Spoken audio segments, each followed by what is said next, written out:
because he lives on the hill. We're on air now, so I'm talking about one of my editors, Christian Venezuelan. He lives on like the hill above Caracas. Ooh. And so in the middle of the night, these fucking choppers come over. He's like, what the fuck? Yeah. Runs outside and he's like, bro, it was crazy, man. And you boom, boom, boom. And we were cheering. He was like, USA, this shit was amazing. I was like, well, I'm glad you're alive. They were watching it like the fucking Super Bowl out there. Yeah.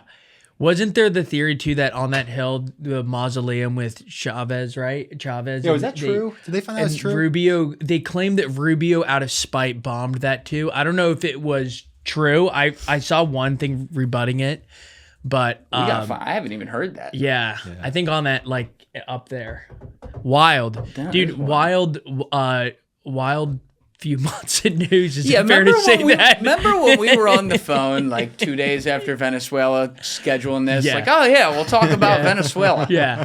That was like 40 wars ago. And then exactly that we have Iran.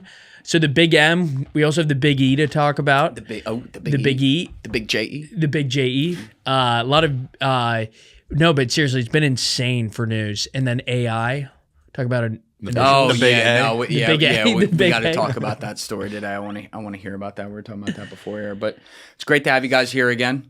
Enjoyed it a ton last time. I think this will be a regular kind of thing. What you guys are doing with your channels is amazing, and you also on Instagram. I know you're getting to more videos now, but I love just like the news wrap ups and everything. No bullshit. Just here's what's happening. No opinions on it.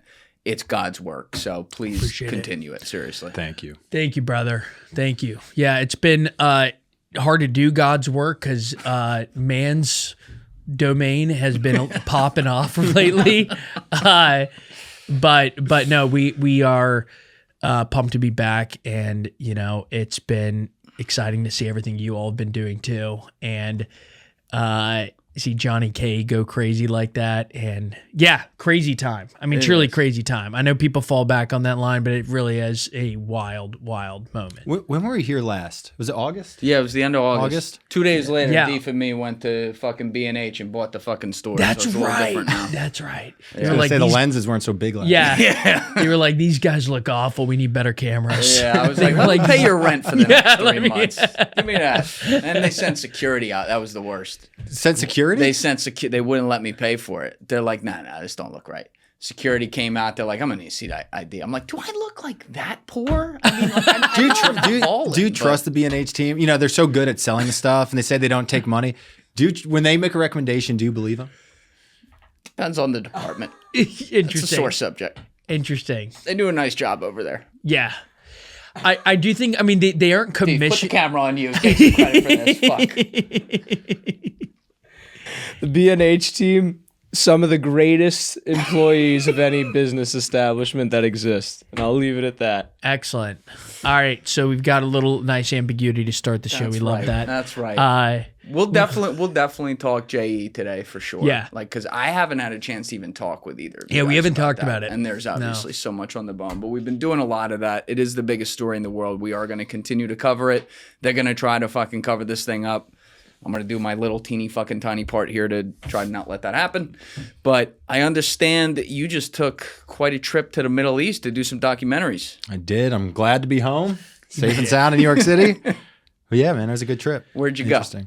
Lebanon, Israel / the West Bank, and Egypt. Egypt, not really for work purposes, just want to see the pyramids. All right, well, let's start there. That's fun. How was that? Dude, the pyramids, a lot of people hate on it, going there, and like how like all like the touts and scams and all this kind of shit. I loved it, dude. It's awesome. And just being there, honestly, walking inside have you been? I was there when I was 18. I thought it was the coolest thing ever, but I couldn't fully appreciate it at the time. Now I'd be like, oh my God. Dude, you go and you look at it and you're just like, I mean, everyone has the same response. Like, how'd they do this? But dude, it's like it was built for giants. Like it straight up makes no sense. And I don't know anything about it. I'm not going to talk, but just like the feeling of being there is like awe-inducing. It makes no sense. I saw this morning, the same day did you go to Luxor when you were there, like in the South? Well, they have like all the big temples and the tombs and stuff like that. Yes. Yeah. We did the whole thing. Tiffany Trump was there the same day as us. No way. So didn't see her, but yeah. Okay. That was that. Yeah. She got the private tour, I'm sure. Yeah. No, in the picture there were a bunch of people. It seemed like everyone was there. Just chilling. Well, she's the Trump kid that nobody ever talks about. So I think she didn't even need Secret Service. She just showed up and nobody knew what Tiffany looked like. But it's like that kid in Cheaper by the Dozen where they forget. FedEx. Like, FedEx. Yeah, exactly. Nothing but love for Tiffany, but yeah. That's a dangerous term to use, though. It looks like it was built for giants. I mean, we're on YouTube right now. So people's heads are they're going there. Yeah, it's crazy, man. I mean, I don't know. I was just on the whole flight back, 12 hours. I downloaded all the Rogan Pyramid episodes, and I was just listening through those. And I was like, oh yeah, dude, nuclear fusion. That makes a ton of sense. Yeah. I gotta have on. Who's the one guy Danny Jones just had on? Twice, Landa Kim. Okay. Who lives out there, and he's got he brings a lot of receipts for these other guys who will come up with all these theories. And this dude who's there, I guess, every day because he lives there, is like, nope, here's why that doesn't work. Yeah. But also, he doesn't believe the story as we've been told, which, even if it isn't the craziest possible outcome, the idea that they're still trying to be like, yeah, no, they just got built. They took these fucking 40 billion ton rocks from 150 miles away. No problem. Got it done in 20 years. It's like, come on. Yeah. I do think that in the future, I'm not denying that there could be some wild theory on the Egyptian pyramids, that one of those wild theories might be true. But I was thinking the other day, I'm amazed at how regular shit gets built. Being in West Virginia and seeing a train track across mountains, I'm like, how did they do this? Right. And you think about the next couple generations in an AI world where everything's going to be so automated and a lot of human thinking and innovation will be kind of factored out and robots will be making those. They'll wonder how we built the most basic stuff, like a stealth bomber, in an era. The most basic stuff. A stealth bomber. That is so true. The kind of shit you build when you're a kid, like a stealth bomber. But in all seriousness, a lot of the technologies we invented way before we had a personal computer. That's an insane thing. It's nuts. Yeah. Humanity's wild, but also I think if we've learned, phone? No, they weren't scrolling this. Oh, they weren't. Yeah, exactly. Dude, before this Middle East trip, 2 weeks before, we shot a bunch of videos in the Southwest, starting in Vegas and down to the border with Mexico. Spent a few days in the border towns there. No, we got to talk about that today too. That was honestly, given the stuff that's going on there right now. We were with the National Guard, our videographer and me. That's a whole nother thing. But dude, the stuff you see in the desert in Death Valley, they have all the high tech. That's where they test all their jets and the test pilots and all this kind of stuff. The Air Force, dude, the shit you see just driving around is mind blowing. I mean, jets and airplanes, stuff that you've never. You look at it, and you're like, what is that thing? And they're just flying all over the place. It's crazy. We got some on camera that you look at, you're like, holy shit. Yeah. How long ago was that you were there? January 10th. He had back-to-back 2-week trips to the Southwest and then Middle East. Yeah, in between our third co-founder's bachelor party in Miami. There you go. So that's wow. Had to break it out. Wow, Mexico for blow, bring it back to Miami, get it all done, get the hookers out, go to the Middle East, cover yourself up, and then pour some news. There you go. Exactly. That's it. You gotta get the energy somewhere. That's right. So you were in Lebanon though too. Did you ever see my buddy Brandon Buckingham's documentary on that? No. So Brandon was on a plane to go to India for some festival. And this is back. Oh, fuck. Can we look this up, Steve? I want to say it's September 2024, if I remember correctly. But he, on the way to India on his layover, something goes wrong with his visa. So he's like, fuck. Well, I'm already out here. Where should I go? Decides to go to Lebanon. Lands in Lebanon. The bombs start falling. Like that, literally the next day while he's there. But he films this amazing 25-minute documentary. And all these different Lebanese kids are talking about, it's normal. They're having a good time, this beautiful country, all this stuff. And they're all dead. They're all dead. Insane. What were they? They just got hit after the documentary came out, obviously. That's insane. That's why I'm curious. Where were you? Take me there. What was it like now? And what are the people saying? Dude, it depends. It totally depends on where you are. I mean, it's so divided. Obviously, about half the country Shia, aligned with Iran, generally, Hezbollah. 40% Christian, rest Sunni. And depending where you go, it's totally different, right? It's kind of 3 countries. And really, it's like 2 countries in one, Lebanon, then like the Shia part, the Hezbollah part. The people we were with there, the Lebanese, they call it Hezbollah land. Hezbollah land. We went to Hezbollah land 2 days of the trip, which is surreal. And we went at first, I was like, I don't know, we're going to go. A reader of ours got in touch, who's from there. Oh, wow. And just like got in touch separately like 5 months ago. We're huge in Hezbollah land. We're huge. That's our biggest market. He sent an email, just like the Roca email, like the Roca inbox, just like, hey man, I really love your guys' stuff, whatever. And I missed it, but someone on our team said a couple weeks later, like, hey, you sent an email from the guy in Lebanon. I was like, no. So I got on the phone with him. I just liked the guy. We had a good conversation, stayed in touch, and they invited me to come visit. So I kind of planned the trip around that. And yeah, we did one day. We went to Baalbek, which is eastern on the border with Syria. That's Hezbollah territory. That's where Hezbollah was created. It's like their stronghold or whatever. We went up the coast. Yeah, bro, that place, insane. If this were in Europe, it would be the most visited place ever, bro, because it's where it is. 0 people there. We're there in there by, dude, unbelievable place. What is that called, Deep? The Temple of Bacchus. It's like, I mean, that's got Acropolis vibes to it. Bro, yeah. It is unbelievable. I mean, to be in there by yourself. You went in there by yourself? Bro, there's no one. There is no one there. You couldn't like live stream that or something? Dude, I should have. Yo, what up, fam? Chat, weigh in here, bro. I think if Hezbollah finds out you're on their turf live streaming, it doesn't end well. But we did it. We spent a day driving out there, and we interviewed a guy in Hezbollah in that town, right nearby, which is openly. How do you know he's in Hezbollah? Or do they have guard? Well, dude, it's different than you think. I mean, the Hezbollah thing. This is one of the most interesting things that I learned. I mean, there's so many interesting things, but Hezbollah is not what you think it is.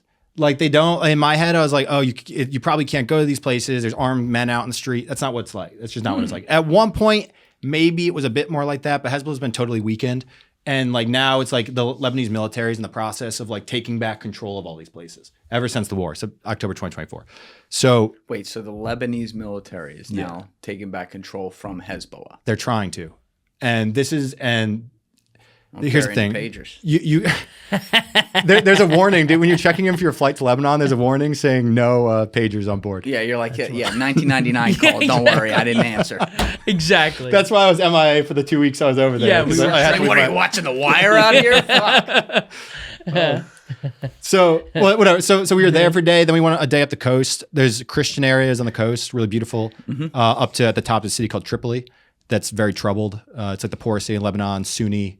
Some extremism. It's divided between Alawites, like the Syrian, like Assad's group, and Sunnis, and they have their own kind of conflict there.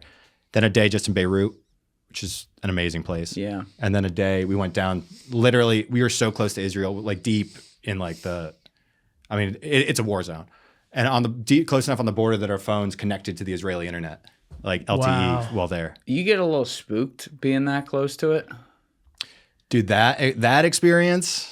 Yeah, we were there. We went. So we learned there's this town that's called Hasbaya. If you can look on the map just to show where it is, it's Hasbaiya, I think. And you'll see. Hold on.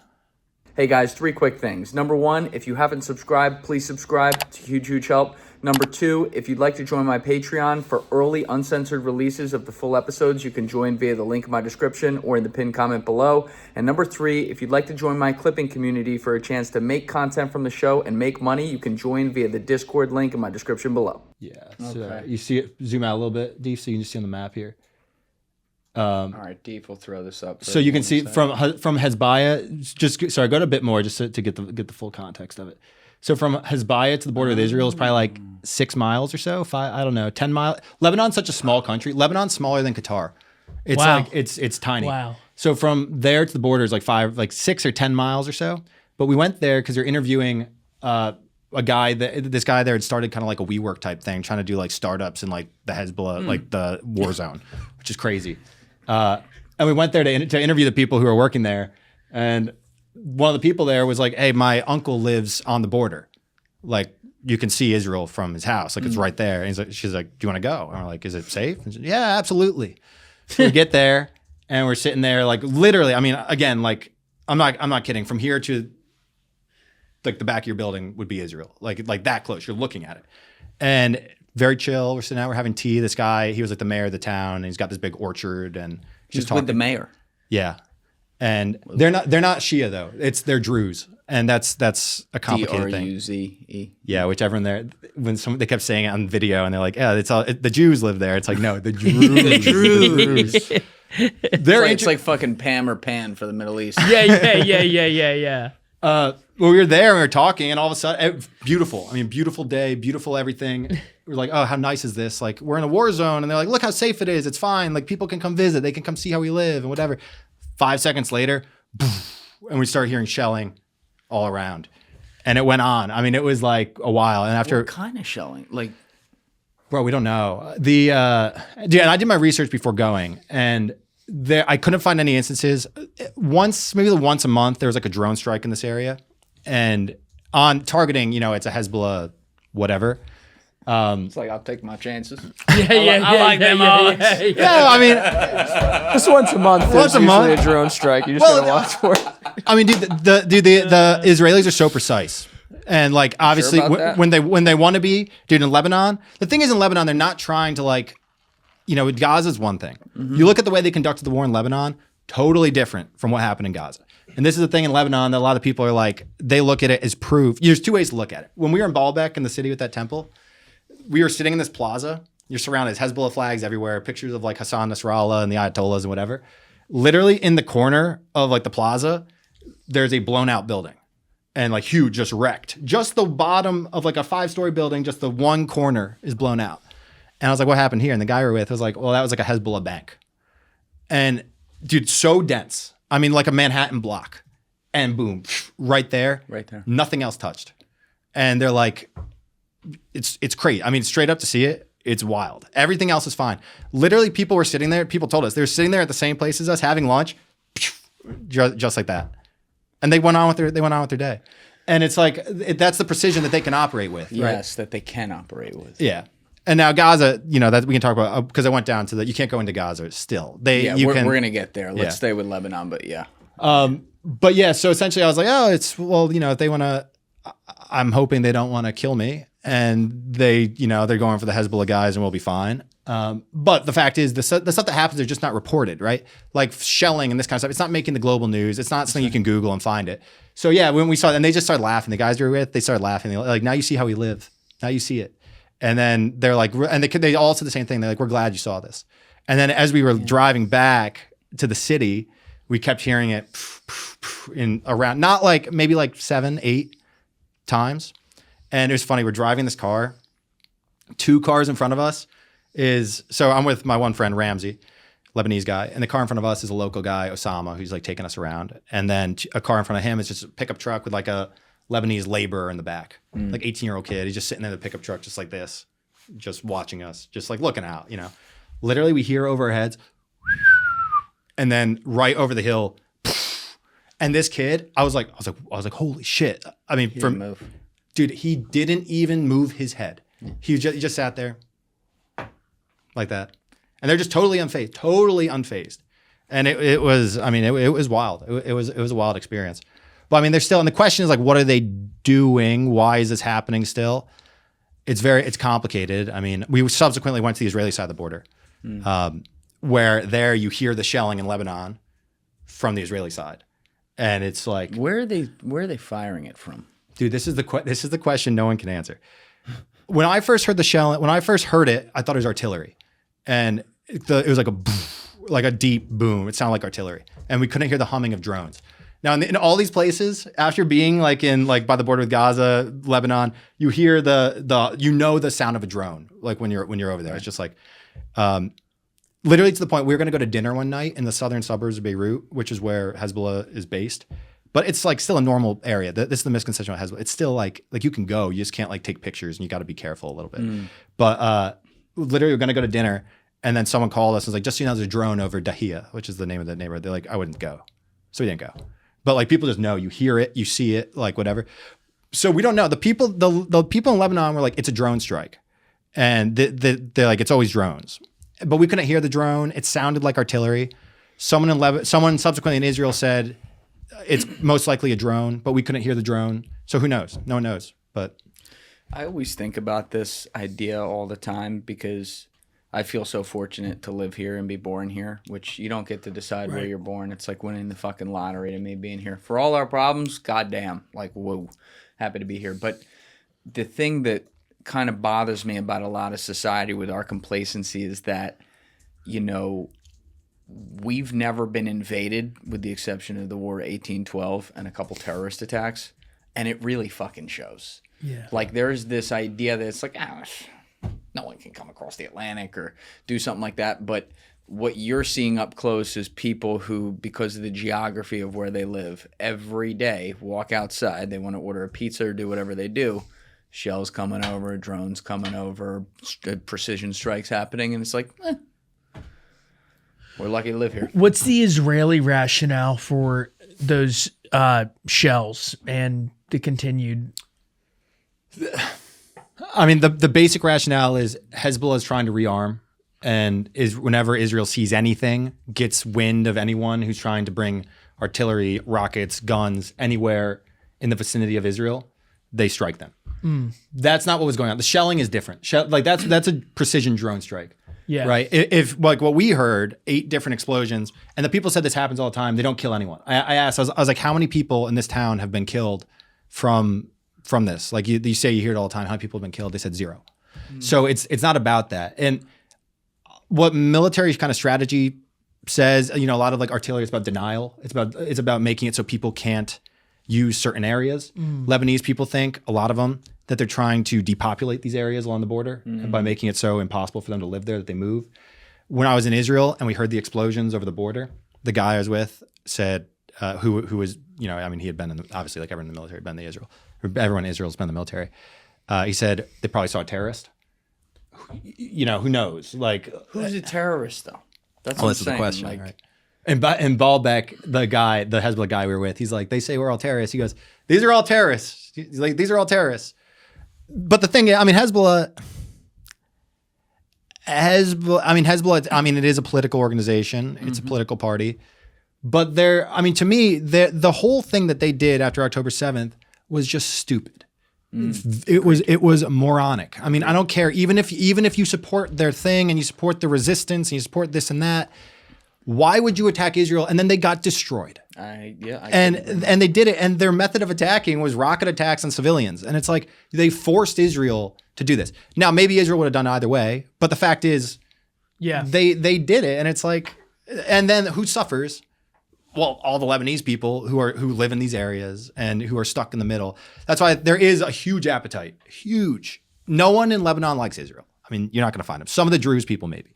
Yet a lot of them are like, well, you know, the enemy of my enemy is my friend. In terms of they hate Hezbollah, they view Hezbollah as breaking the country, and if Israel is going to kill them, you know, they like their sovereignty, but they don't, you know. All right, so I have a lot of questions here, but it's a really important point you just made right there, because that's the thing when a group like that has some power within a country where they take apart the vacuum, if you will. They then take actions that is collectively punished on everyone else. And I think where I run into a problem with Israel and other people have run into a problem with them is that the response at some point crosses disproportionality, and then they continue drastically after that. And also, you know, there's the matter of also provoking attacks in other ways. What you're pointing out with Lebanon, though, is a good example of where Hezbollah was just like, all right, fuck it, send it. And you're not going to beat the Israeli military if you're Hezbollah. It's just what it is. But you also point out the precision of strikes, and we saw very similar precision. I will give Israel credit for this. When they attacked Iran before they fucking dragged us into it back in June, their strikes were very precise at the locations of who they wanted to get. And that's where people run into a problem, because as you pointed out, you then look at Gaza and you're like, you're just taking out whole city blocks because it's Tuesday at 11 a.m. and I guess we got to meet our quota. Well, you know, we never subscribe to the Douglas Murray, you've never been doctrine, but I do think that going in to this trip, I remember Frost pitching, you know, or just talking about the premise when he was like, I want to do this trip and I'm going to do it, is, you know, we thought it would be fascinating to actually, if possible, and he ended up pulling it off, which was amazing, going to both Lebanon and Israel and seeing the parts of Palestine that you can see, and to really immerse yourself and talk to locals and get a real feel for what on the ground is like. And I think for the specific type of coverage you did, you kind of do need to be on the ground, less of the macro arguments and more. And so it was just fascinating to hear, the rash. And then it comes to I think the people's, to everyone's own prerogative to judge whether something was disproportional or whether you don't even buy the basic premise or whatever it is. I think there's still a lot that the people can decide based on the videos you show and the reporting you have.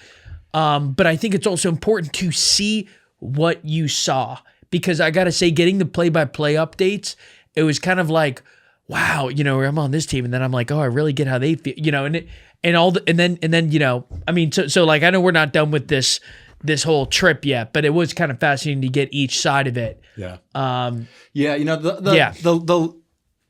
main thing I took away, it's very easy if you actually sit down and listen to people and you don't have any like objective on it. It's like, it's very easy to feel empathy for all people involved. Yes. And it's like, there's no way that you can go to the West Bank if you're not someone who has like a stake in like either Israel or Palestine. If you're just like an objective observer and you go and you talk to people and you drive through, there's no way you can't have sympathy for the Palestinians. But then if you go to Israel and you just talk to, I'm not talking about like the IDF, whatever. You go talk to everyday Israelis.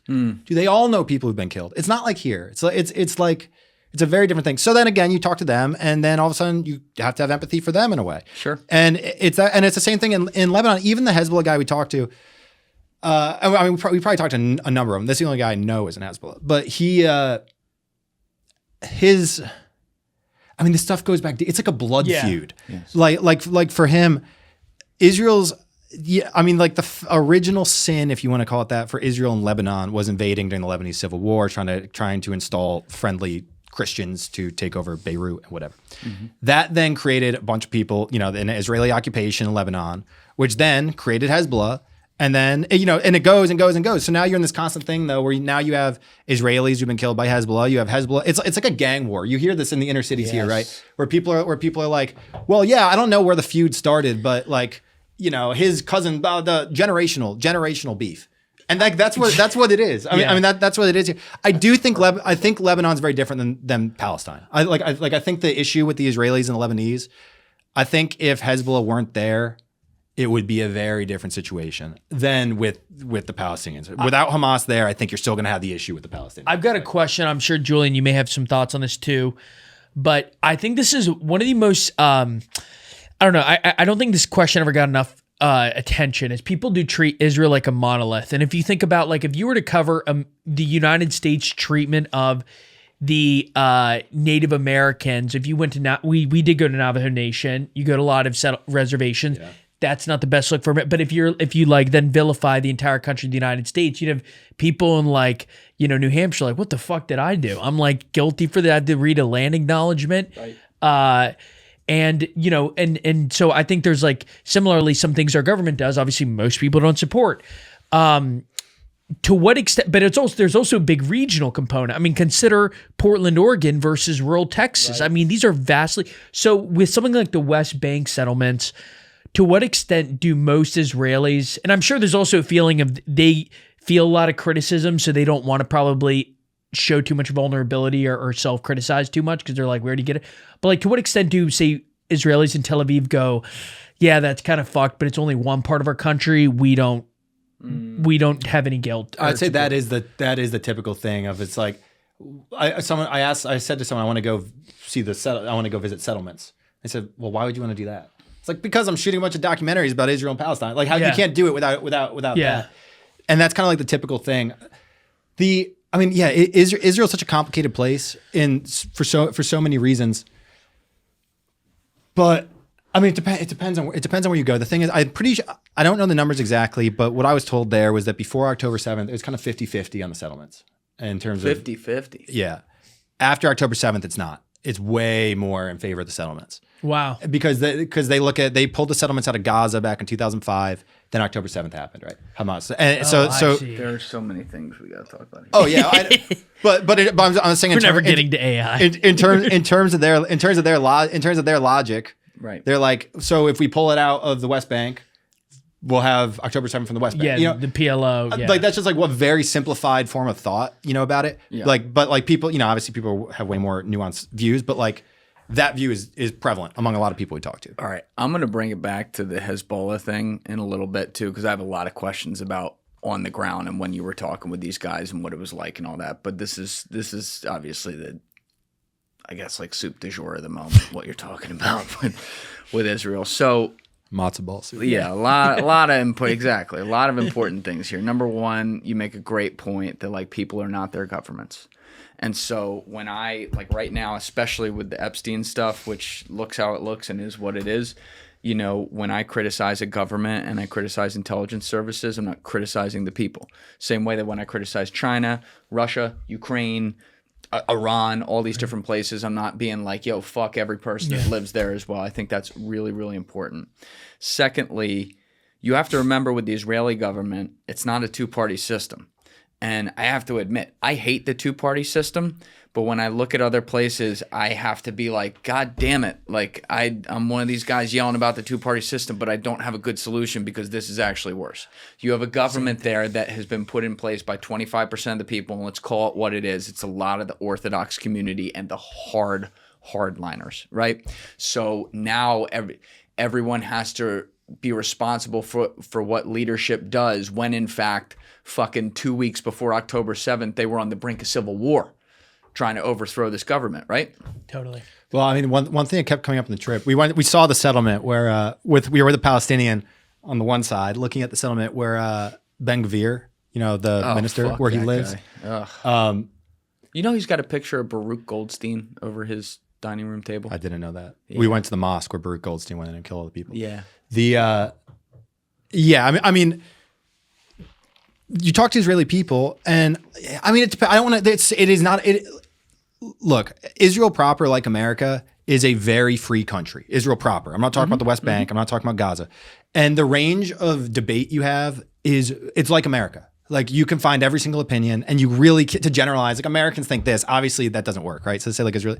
What I kept hearing a lot of people say though, like they're like, why you Americans like you're always obsessed with.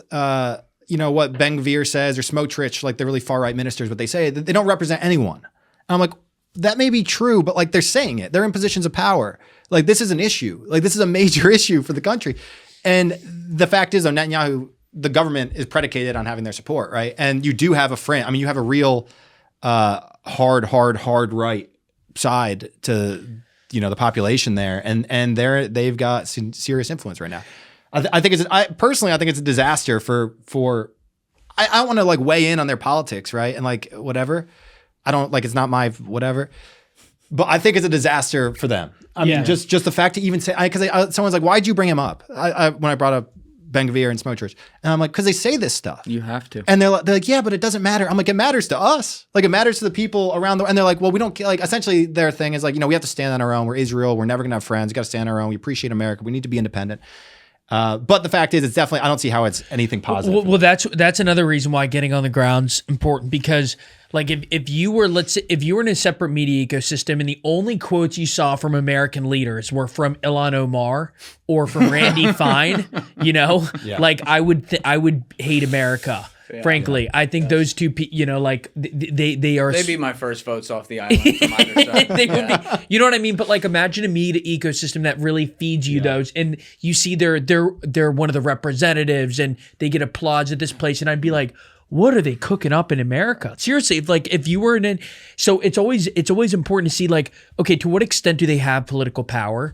Because like Ilhan Omar kind of is on a fringe. Randy Fine is more or less on a fringe. I think some would argue he has more institutional power behind his view of like being ardently pro-Israel and everything, but he's not representative, I would say, of most.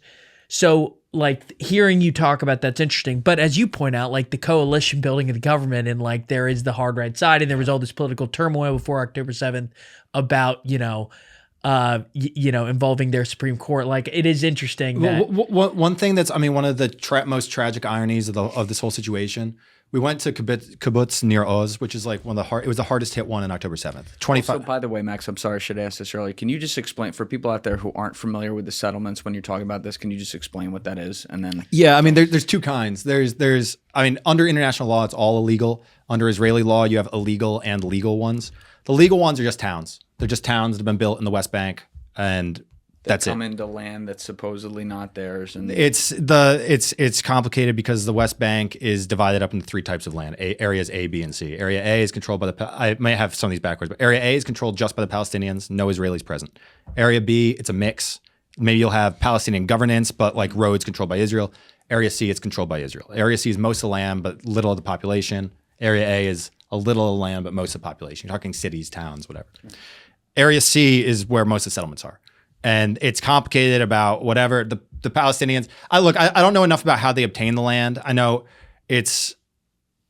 I just don't know the nuance of it because to the Israeli side is the land is being purchased, the land is not being stolen, whatever. To the Palestinians, it is being stolen, and I don't know enough about the exact nuance for that. When we make the video, obviously I'll do the interviews and get the nuance on that. But you have essentially towns, but then you have the illegal ones. The Israeli government does not consider these licit. I mean, and this is like, these are cowboys. They go up to a hilltop where they get, it's like out of like the Wild West. They go up to a hilltop, they erect a bunch of, little buildings, and they just start farming and having their goats and whatever. And their hope is over time, the Israeli government will legalize these. And because you have the hard right in power in Israel right now, they are increasingly being recognized and legalized. And then that land becomes Israeli land. And this is the theft, right? This is when people talk about like, when they're saying like they're stealing the land, a lot of it comes down to what these people are doing. So they literally will just go out there to a hilltop. And it's rural? It's rural. But you have like where we went and we saw this, at the bottom of the hill, you had these Bedouin communities. These are nomadic Arabs, very, very poor. I mean, they're living in what you'd find in like, in sub-Saharan Africa, really shanty kind of things. And then at the top of the hill, you'll have the settlers come. Yeah. And the settlers, a lot of them, not all of them, a lot of them will come and terrorize them. And they'll come through and they'll walk through their stuff.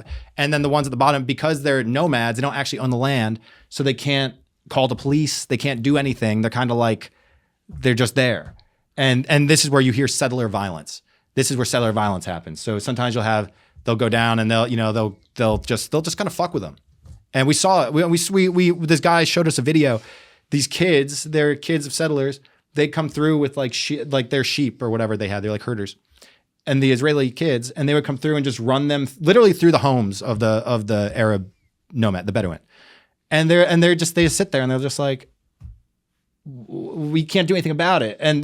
But the settlers' goal is to drive them off so they have more land for the settlements. But again, the land doesn't really belong to anyone in the sense of they don't own it, right? They're nomads. So it's way more complicated than it thinks, than like it seems, because you get into like land rights, you get into like the Palestinian Authority also really mistreats them. So it's layers to it. But you also, this is what I mean, when you don't allow a country to have their own military, a military is what backs and upholds effectively. This is a strong way of putting it, but if you're going to look at it brass tacks, that's effectively what holds up the idea of laws meaning something. Because it's like you have a standing military and then the government that is supposed to like control their actions or whatever. When you don't allow that to happen, you create organizations like the PLO, like Hamas, like these places, because that power vacuum, they're going to suck it up every time and say, you guys live in shit. And by the way, we're going to keep you in that, but it's not our fault because it's them over there that's doing it. And they have a way to be able to say that. So when we see settler violence on I won't even say the illicit ones, in the illicit ones, when someone dies, is there a murder investigation? Obviously there's no fucking Palestinian cops. Yeah, so I mean, like, it's up to the Israeli authorities. Yeah. So do they come in and like actually treat it like shit, like Sherlock Holmes? This is where the government matters. I mean, like I believe it's Dave, can you pull up the Interior Minister of Israel? I don't want to get the name wrong, but essentially the people who control the police right now aren't policing this stuff, and it's a political. Well, Kash Patel. Here you go. Yeah, I don't want to get into the names and everything because again, I've got all my notes and everything for when I was there. Moshe Arbel. Yeah, to be honest, I don't know if it's him. Which one is Smotrich? Which one's Ben-Gvir? One is in charge of Smotrich is finance. Ben-Gvir is like the national security. It's Ben-Gvir. So Ben-Gvir is the one who should be looking at this stuff. But yeah, they don't. He won't. And it's politics. I mean, it's just like. But again, I don't. Two things worth noting. One, I'll get back to what I was saying before about the kibbutz that we went to. The Palestinian issue. Two things can be true. That the occupation of the West Bank is wrong, and it comes with all these human rights violations and everything bad that you can say about it. There's also an issue in the West Bank. For example, if you kill an Israeli soldier, or an Israeli period, not a soldier, a citizen, you get payments from the Palestinian government to your family for the rest of your life, for the rest of their lives. Yeah, it's a problem. It's like, well, for the Israelis, they're just like, it gives them, whether it's cynical or not, that lets the Israelis do what they do. And it's like, there is this ideological issue. Now, the reason that they have to allow that is because the threat to the government is Hamas, right? The threat to the government is not some secular, progressive, whatever. It is an Islamist group. Yeah. So they get their credibility by killing Israelis. So what do you have to do? Well, you got to tolerate the ones who kill Israelis. And this is a huge problem. Now, I understand, like, you know, it's just complicated. It's just complicated. And a lot, but there are certain issues in here. For example, like a lot of that money, it's like that's just not good for anyone. And the thing that comes through every single conversation you have there, I'm talking 3 days with the Palestinians, and every conversation you have, they don't even mean to say it, but they'll say, you know, things used to be better. And then the first intifada happened, and then we got the checkpoints. Oh, and then the second intifada happened, and then we got the wall. Then October 7th happened, then more checkpoints. The point is that the violence has made everything worse for them. And I don't think it's made them closer to get a Palestinian state. I think it's done the opposite. I agree. So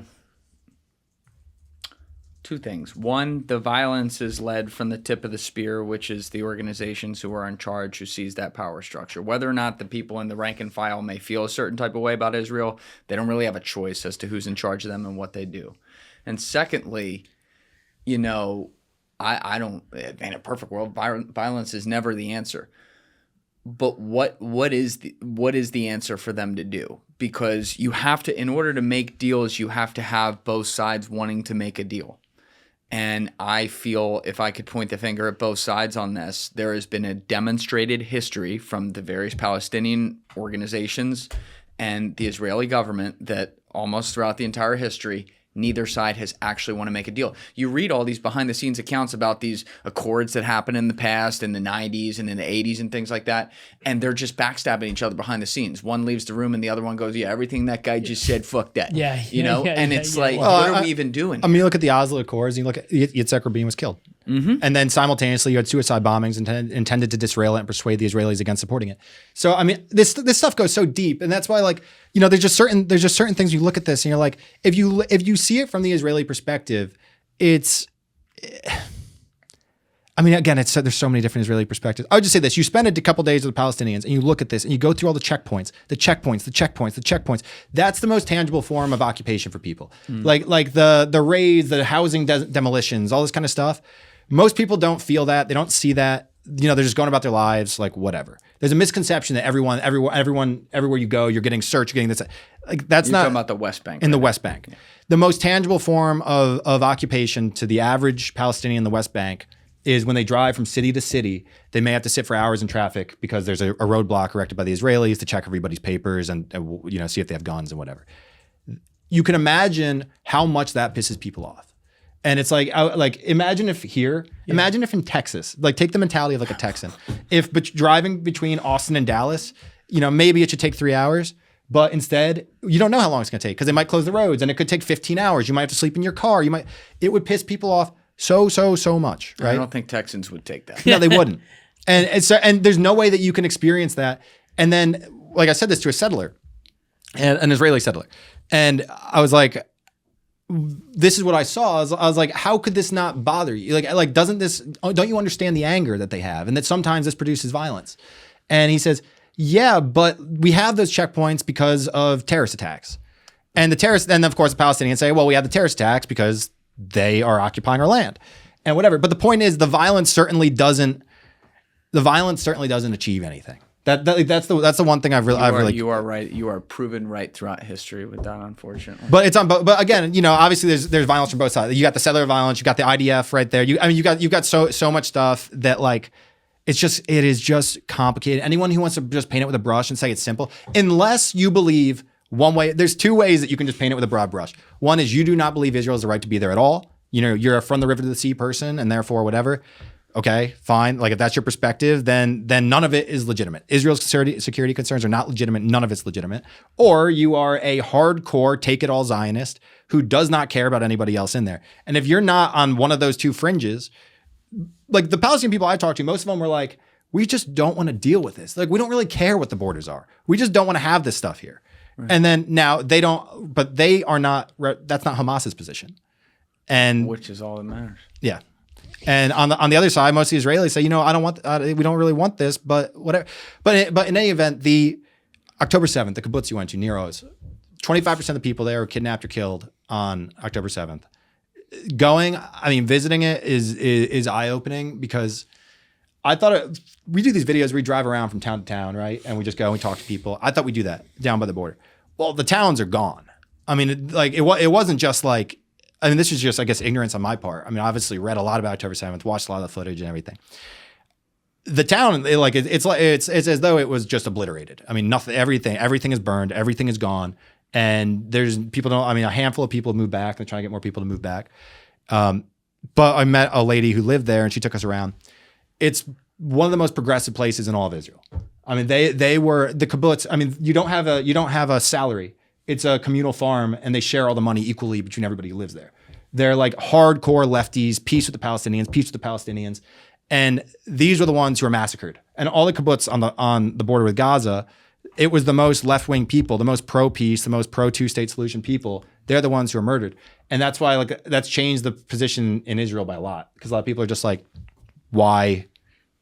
If we want peace, this is how you'll treat us. That's the way a lot of the Israelis see it. But so that was, I remember just the two takeaways, and you sort of just expressed both that you got were West Bank was worse than you probably had imagined it. Yeah, you're also doing a great job with this, like really seeing the nuance. Totally. It's hard. This is the hardest one in the world. The dislike ratio on these videos when we post it is going to be astronomical. It's all right. Yeah. That means you're doing your job. Exactly. But then also that like October 7th, it was kind of like a holy shit. I get how this would shake a country so deeply to its core. It changed everything. It changed everything for these. Changed everything. I do want to hear, one of the most interesting things you brought up that nobody is really talking about in the media, especially the American media, is, interesting. Deef just brought something up.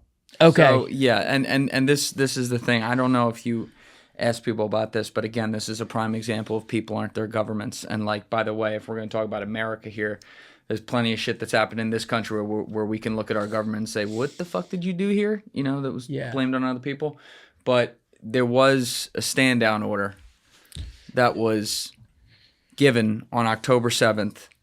And as an aside here, October 7th was a very weird day for me. I should say this because that morning, the war is breaking out when we're waking up, 8 a.m. I had a guy on a flight from Chicago while he was back in America. He was in the air when it was breaking out, who was a Jewish recon Marine who was born in Scotland, who's got a Scottish accent, came to America, ended up serving in the recon Marines, Mark Turner, very nice guy, who, ironically, he was coming here to do a podcast on some of the shit he had seen in Ukraine, which was nuts, and he was like, this war should be over, like, we got to stop this. But he had just spent the last 6 months working with IDF on the Gaza border. So he's in the air, this war's breaking out, and he gets here, and I'm like, well, I guess we're doing 2 podcasts today. And it was a weird thing because there were things I was seeing, like he's opening his WhatsApp, and we're hearing and seeing things that, to this day, and will never be released, I'm sure. That was kind of surreal. But like someone just got attacked in a terrorist attack, and you're like, whoa, right? And so I would handle that podcast a lot differently today, and that's on me for sure. Because again, it's not his fault that he was here for that, but there were thoughts in my head that I was afraid to say at the time that, even when he left here, I was like, come on. And one of them was, I know how tight the Gaza border is. And if you don't believe me, Charlie Kirk said this 3 days later. And he would back then, I remember it, like 5 days later on Patrick Bet-David's podcast. But like, you can't take a shit on the Gaza border without having, a sniper rifle trained on you from the IDF. And so obviously this attack was horrible. And who got hurt? Civilians in Israel. And who did it? People that are not good people. And fuck them. But did you ask anyone in these places what they thought about some of the stuff that's even been like have real evidence of like stand down orders and things like that could involve their own government? People bring it up. Oh, in the kibbutz, I was talking to a guy. We met this family there. It was a guy, he's probably like 70 and like his 2 kids, like our age. And they were there that day because their house had been destroyed on October 7th, but they're finally bulldozing it that morning. And they were there to see it one last time. Literally, right then, they were bulldozing it, and we met them. Wow. And the guy said to us on camera, he's like, they abandoned us. Like, and I said, why? He said, that's it. I asked someone else, they said, it's political. No one knows. I don't think you're going to find, look, you're not going to find a single, sir, I talked to probably 150 people in Israel. I didn't talk to a single person who believes that the Israeli government, there's two, look, I'll be straight up. There's 2 things that I heard. I didn't talk to one Israeli who believes it's a genocide in Gaza. I didn't talk to one Israeli who believes that the government was behind it. This question though of what happened, how this happened on October 7th, I asked this one guy who took us around, the guy who took us to settlements.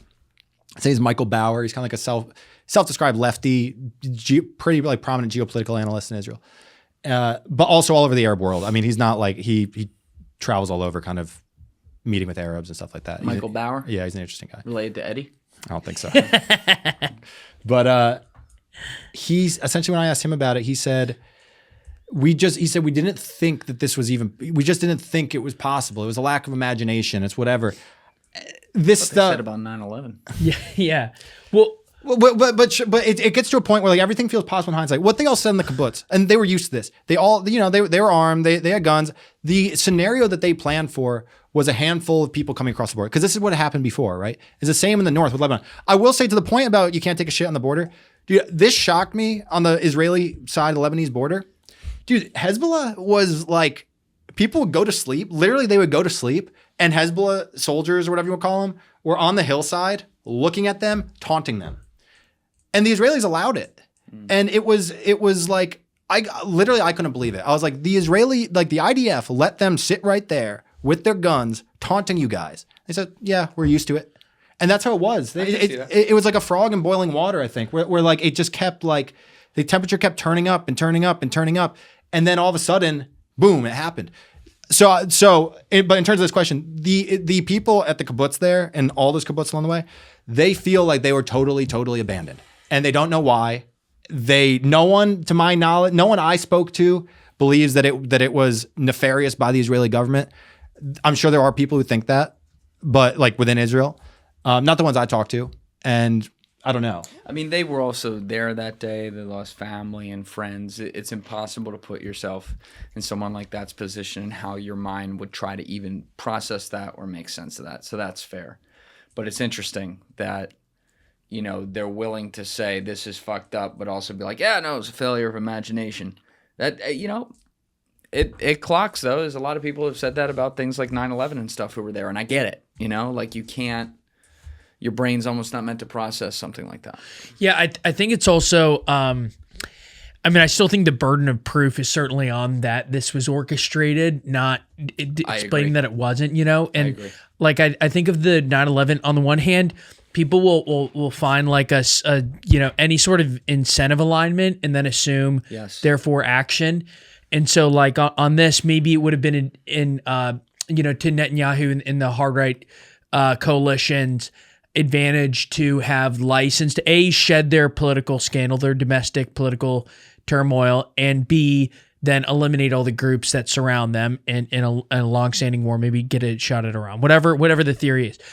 But it's kind of like 9/11. They're also really good accounts too of like for Building 7, like basically it would have been very difficult to pull that off for the government. I know a lot of people are rolling their eyes and being like, they can do it.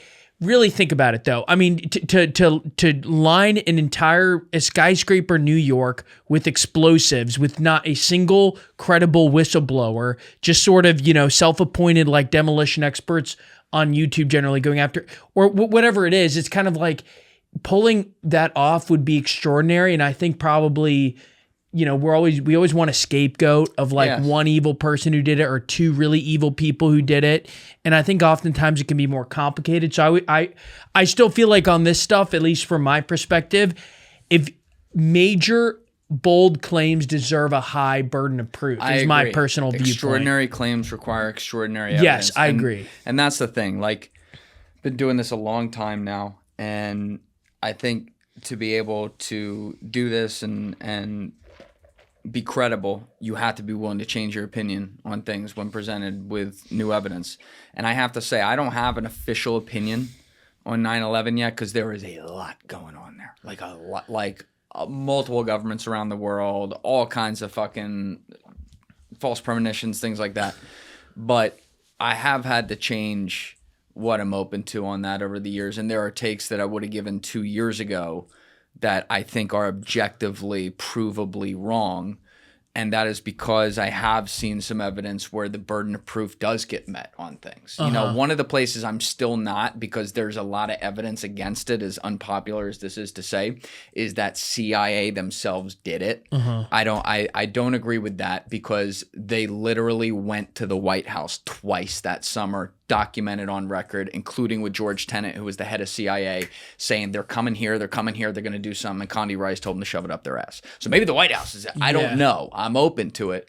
But like when you look at Building 7, one of the things there, the demolition doesn't really make any sense. It falls so perfectly. And also when you look at who was in that building, CIA, Secret Service, all these different organizations that have proprietary information, I could totally see, and this one's more of a hypothetical, I could totally see a building like that being wired for explosives in the event of some sort of catastrophe where it was fucking Mad Max Fury Road and anyone could get in there. That place, 9/11 that day, I've had a lot of people on the podcast who were there that day. Yeah. And it still doesn't get old hearing the accounts, because you're just like, holy shit. Insane. They just blew up the city. Well, just to bring it back to just this one more time. Building. I was about to get my toothpick tower and go, well, if one floor collapses, you could have subsequent cascade when we're going to get the marshmallows out. But yeah. I do think it's honestly being here, and kind of like if you talk to I've talked to 9/11 survivors here, and they're just like, obviously you can find anyone, right? Who yes. But I've talked to people here who are so offended and horrified by the idea that anyone would suggest it was conspiracy. Yes, right? I've too. In Israel, that is certainly, dude, the mental impact October 7th had. Dude, Israel's not like the U.S. Israel, the U.S. is radically individualistic, right? And everyone's on their own. You move away from your family. You do this. You do this. Israel is the opposite. Every single Friday night, the Israeli Jews come together for dinner, right? It is the national pastime. You do this even if you're not religious, right? Which half the country is not religious, and they come together and they do this every single night. They go, and obviously everyone's serving the IDF. They go and live on these collective farms where it's like a family, right? Your kids are raised collectively. Then all of a sudden, this happens. Yeah. The mental scar that this has taken on the people there is vast. And now this is not to minimize the situation in Gaza at all. Okay, I'm not saying anything. I'm not commenting on that. Simply put, though, just everyone's like, oh, it's like 9/11s or whatever the number is. It is so different, and it's like it was every single person's worst fear manifest. Yeah. And now you could obviously there's the debate about what. All I can say is that the toll it took on the Israeli people, I didn't really get it until going there, and it just It was a paradigm shift. And that's what produces a situation in Lebanon. What happened before was they were essentially defensive with a lot of this stuff where, okay, something happens, okay, we'll bomb Gaza, But now it's like we're not even going to let them get to the position where something can happen. So that's why you now have persistent shelling in southern Lebanon despite a ceasefire. That's why you still have persistent attacks on Gaza. And we were there. We could see literally, we got this in the video. You hear the launch of the artillery and then you see the smoke rising from Gaza. So it's still going on. And that's nuts. And like you have to look at this. And again, this is where I'm talking about the government and not the people, because you are out there talking to the people who live in the country and they have their opinions and they have every right to have that. It's they don't take these actions, and they also, you know, just like we do here, you can get propagandized with things. But like I've studied Benjamin Netanyahu's life inside and out. All right. Ironically, I sometimes just like sends a chill up my spine. But I was on a podcast with Joby Warwick in January 2023, episode 134. And I remember like 2 hours into it, I made an offhanded comment about Netanyahu. And it was like a side comment. It had nothing to do with anything. He didn't think anything of it. And he just continued on the point. And basically what I said is, yeah, what's the difference between Netanyahu and Putin? And he was like, oh, no, it's an interesting point. And he started talking. And while he was talking, it was the only time in that sit down where I was like absent for a minute. And in my head, I was like, did I just speak out of my ass there? Like if I went to court and had to defend that with evidence, would I be able to produce evidence? And I'm like, I think I spoke out of my ass. Yeah. So I made it my project that year to just learn everything about Israel, the conflict, Netanyahu. I've read fucking every word that guy's ever written. And, you know, ironically, I finished somehow his 1,250-page autobiography 2 weeks before October 7th. So when October 7th happened, I was like, wow. Some would say you're a plant. I'm ready to go. But, you know, the guy, he has had an obsession with this his entire political career. And when he was finance minister of Israel, after he was prime minister, when he was finance minister in the early 2000s, he was a very effective finance minister. He's a very smart guy. He's a sociopath, but he's a very smart guy. And, you know, he set up their economy in a way that had never been set up. And they started talking about giving this land back in Gaza.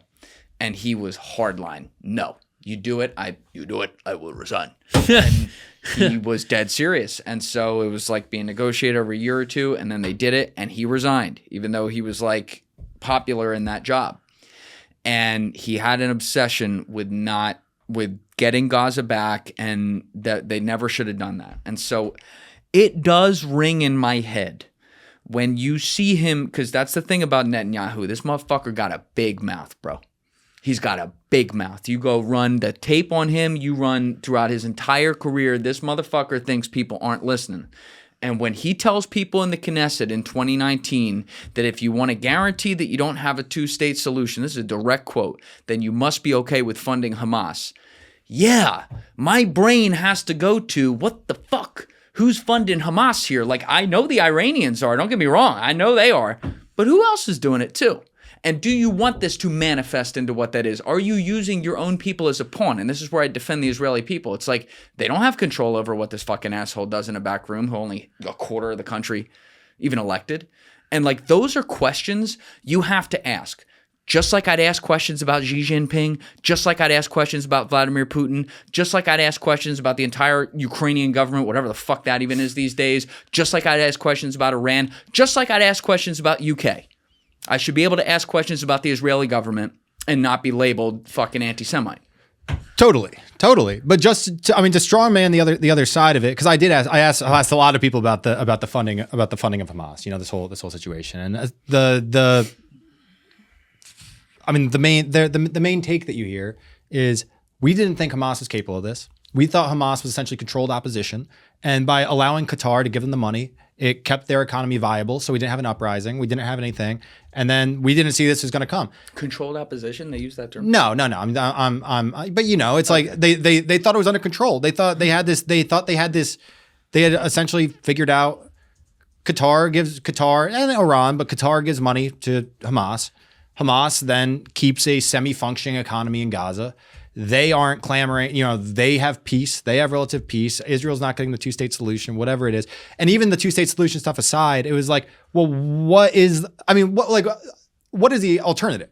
Like like to them, like having like a semi-functioning Gazan state led by Hamas that is not constantly trying to wage war against Israel, like to them, even if you're not like trying to eliminate, even if you are pro two-state solution, that may be the best outcome that you imagine. I mean, just being a total realist, it's like, okay, so okay, let's just say, first of all, the alternative to Israel funding Hamas was Israel saying Qatar can't let any money in.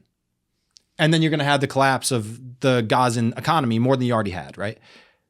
Like that was the alternative. And that's one. And then it's like, okay, so what is the Gaza state? Obviously you can't have a Gazan state. It's not going to work on its own. Like that's just it's smaller than like Hoboken. So that's not a viable thing either. So to a lot of people, even who weren't hardliners on this stuff, they're like, it was the best outcome. And a lot of Gazans were coming and working in Israel.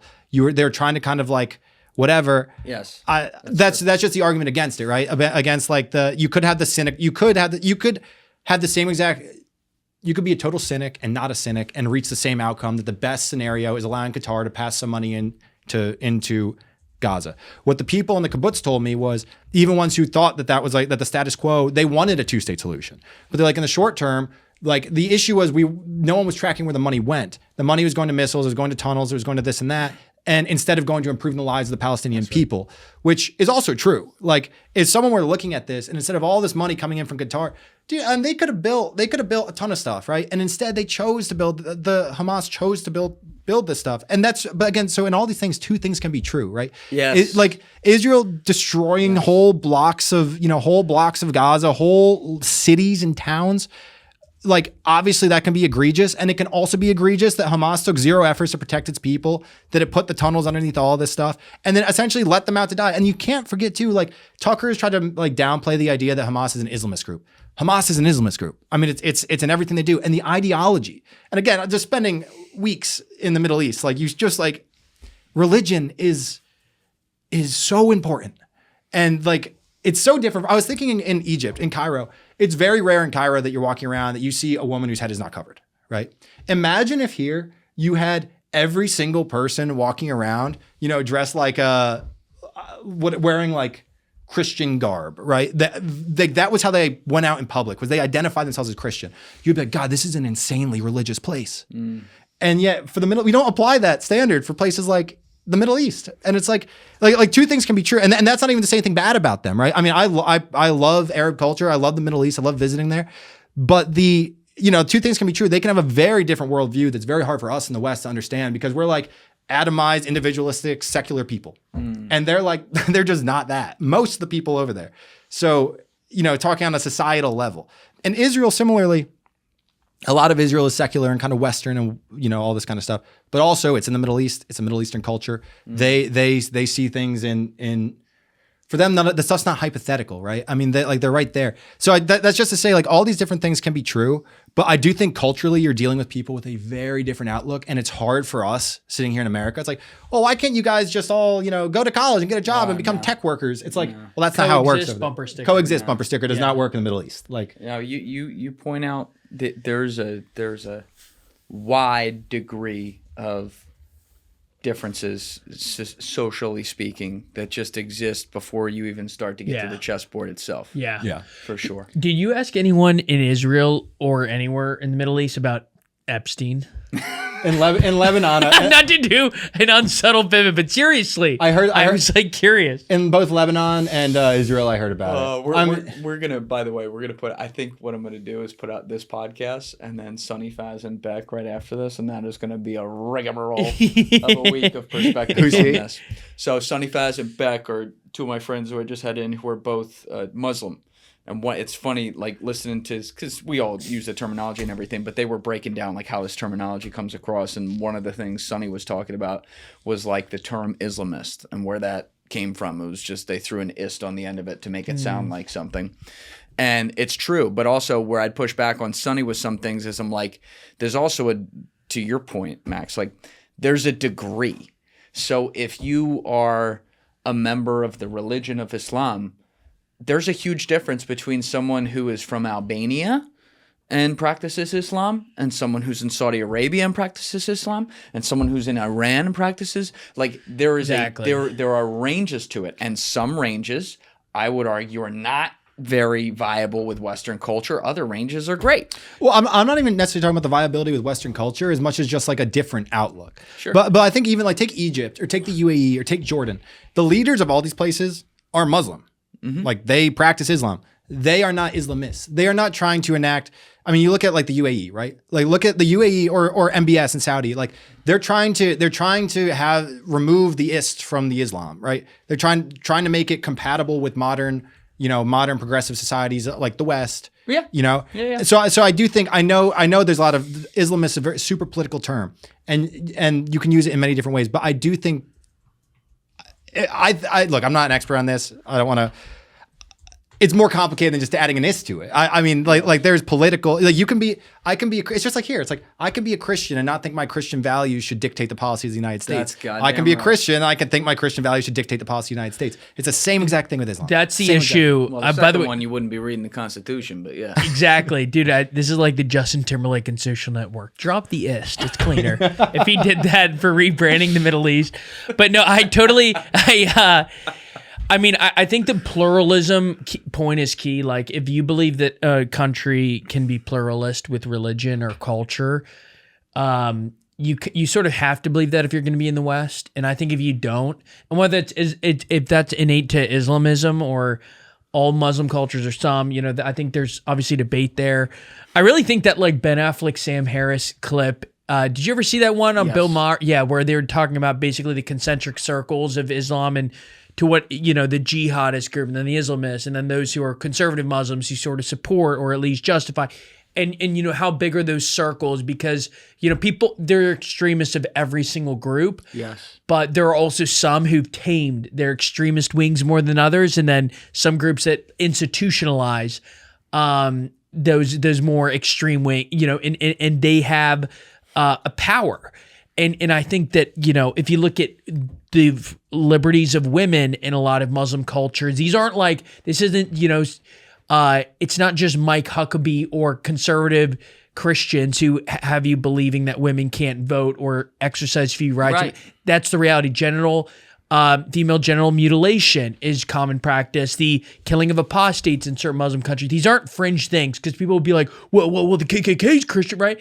And it's like, well, yeah, you just went to the KKK headquarters. How daunting is it? Like it was. I've been checking all the boxes. I know. Last time he comes in here, he's just back from Pakistan. Now he's going in the middle.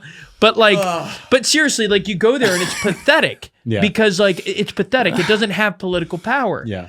And I know Tucker might say, well, evangelical Christians who are, Christian Zionists have a lot of political power. But that's very different. And it's not institutional and legal. Anyways, I would just make that point to a lot of the people, because I do think a lot of people do like the hits blunt thing, like maybe you've just been told a lie, but you haven't. I mean, in some areas, I think we've also seen, just in Sugar Land outside of Houston, which is like their Queens and it's white minority and all this and a ton of Muslims there. And by any metric, they seem to A, be thriving and B, be like patriotic and C, be like great American citizens, and you see that all over. And it's just the nuance. You need to have nuance. You need to have nuance. And like, just to give one more example, like, when I was in Cairo last week, I was right, like kind of like in this downtown neighborhood, just like walking around. I met this guy, I went out to breakfast and whatever. The people are so friendly. And it's like everything like you think of like, like the kind of like the propaganda machine might train like an American to think about like an Arab country, city, people. It's just, you just go there and you're like, okay, this is bullshit. Yeah. And I'm there, I'm walking around. People, you can't make up how friendly people are. You want coffee, tea, oh, come in, like just super, super, super friendly. I Googled that night out of I was Googling, I was like, I think some of the 9/11 guys were Egyptian. Muhammad Atta, head of it. Yep. He grew up in this neighborhood in Cairo. Yep. So it's like two things can be true. 99% of the people, 99.9% of the people can be amazing. But like that, you couldn't make it up. This is like, we've seen this now twice on where in Dearborn, Michigan, the Arab majority city in America, everybody is so nice. Yep. But at the end of the night, some of the wild takes start coming out, and then you hear about, you see certain leaders that got like rallies in Dearborn, and you're like, okay, so there is a bit of a fringe. And then more notably in a Muslim Savile town in England, it's just this Muslim segregated Savile town, yeah. Savile town, yeah. And it's this sort of Muslim segregated town next to this English city called Dewsbury. you meet the nicest people in the world, and then there's one of the most prominent car bombers, right? Who from England's youngest suicide bomber. English, they're from there, and so it's like this weird juxtaposition. You see this map in New York right here, right? Yes. This is one of my favorite parts about New York. Well, favorite's the wrong word. It's just one of the most fascinating parts about New York to me. You can walk on any one of those fucking blocks right there, and all the blocks that we see that are off the map from this perspective over here. And when you stand there, before you take out Google and Google things from that block, I can guarantee you some of the most amazing things ever have happened there and some of the most darkest things ever have happened there. And it's no different in all these places you're describing. It's like you never want the sum of the whole to be described by the minority or like the bad... the 1% that does the bad things, if you will. You want the sum of the whole to be described by the majority of the people there. And to be able to go see that and report on that, I think is really important. And you're doing it on both sides of a conflict like this as well, which is very important. And dude, I love conversations like this because they're fucking dangerous. Yeah, they are. Right? Like we are going to have a lot of people who are like, yeah, and then 1 minute later be like, fuck these guys. And that means you're somewhat over the target. Totally. And I will say this, I do think people can also get so cultural relativist where they're all... I do think there are notable differences. Like, in the one hand, you travel around the world and you see, which I need to do much more of, but you see this in the U.S., you see it just in international travels too, that, people are all this human nature shared, all that, and that there are a lot of very similar, often eerily similar parallels between different cultures, and a lot of your preconceptions are shattered. With that said, their culture is a powerful freaking force. You see it in ethnic groups, culture toward work, family culture, all of it. And then you see it with sort of cultural principles. And so I do think some of it's notable, but you also do have to demystify. Anytime I think people like go huge blanket or it's like, it sounds really bleak, that's when I'm like most tempted to see a community, whether that's like the Hasidic Jewish community in Brooklyn, which we've covered, or it's, a Muslim town in England. Like, it's always interesting to see what preconceptions you shatter. Totally. Well, I just realized, too, also based on John Kiriakou, how do you say his last name? Kiriakou? Yeah. Based on his assessment, the U.S. was to bomb Iran today, right? Monday or Tuesday. Yeah, Monday or Tuesday. I don't think when we put that out, I'm with him on the report. I think the timing probably was off because that was one, usually this doesn't happen, but when he walked in that day, he discussed this with me and like showed me. I was like, whoa. And I figured it was something he wasn't going to talk about. I was like, fuck it, let's do it. I was like, you sure? He's like, fuck him. And he did it. And to be clear, this was John reporting. We recorded on Friday evening, and he was reporting that President Trump had already decided he was going to attack Iran. I got a call from a second source, and I had a video ready to go to put out right behind the John report, and I decided against it at the time, and I think it was the right call because the second source, in addition to having to give an anonymous source citing what he was doing, he also wanted his name off the record, and I'm like, all right, but it was, for what it was worth, it was a very good source, and he called me and said, John's over the target. I think he's off on two things based on who I'm talking to. Number one, it won't be Monday or Tuesday. The timing's also, and this was something John had said, like, he's got the State of the Union on Tuesday, but he wants to do it on Monday or Tuesday. Like, that was a little weird to John, too. And this guy was like, that would be kind of tough to do timing-wise. And then number two, he said, it is true, Vance is against it, and Gabbard's against it. Gabbard's not really even in the room, though. There are a few more people against it. However, what this source did not say is he did not say that was the Joint Chiefs of Staff, which is interesting because that was a big part of John's report. He's like, he was shocked that his source was saying that the Joint Chiefs of Staff are on board, and we've seen conflicting reports on that, but this guy seemed to also support that as well. Really, that they're on board? Yes, and he said there's a few other voices in the White House that are not on board, but he did say, what he said is that, and these are direct quotes, source 2, Trump is feeling a real sugar high from Venezuela, and he wants a quick victory, and he's all about legacy, obviously, which all these fucking guys are, and he wants to have his legacy that the United States under Donald Trump is the one that finally took down the Ayatollah's regime, and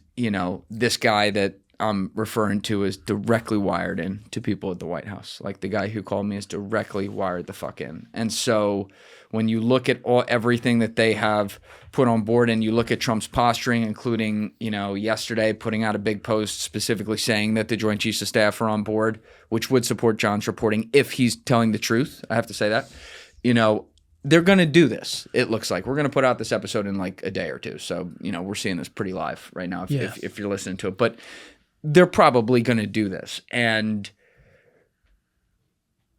it's, in my opinion, in every way the wrong move. This is a country of 92 million people. It is in the middle of a cultural pipe bomb, no pun intended. You were talking about the Middle East. This is not fucking Venezuela, bro.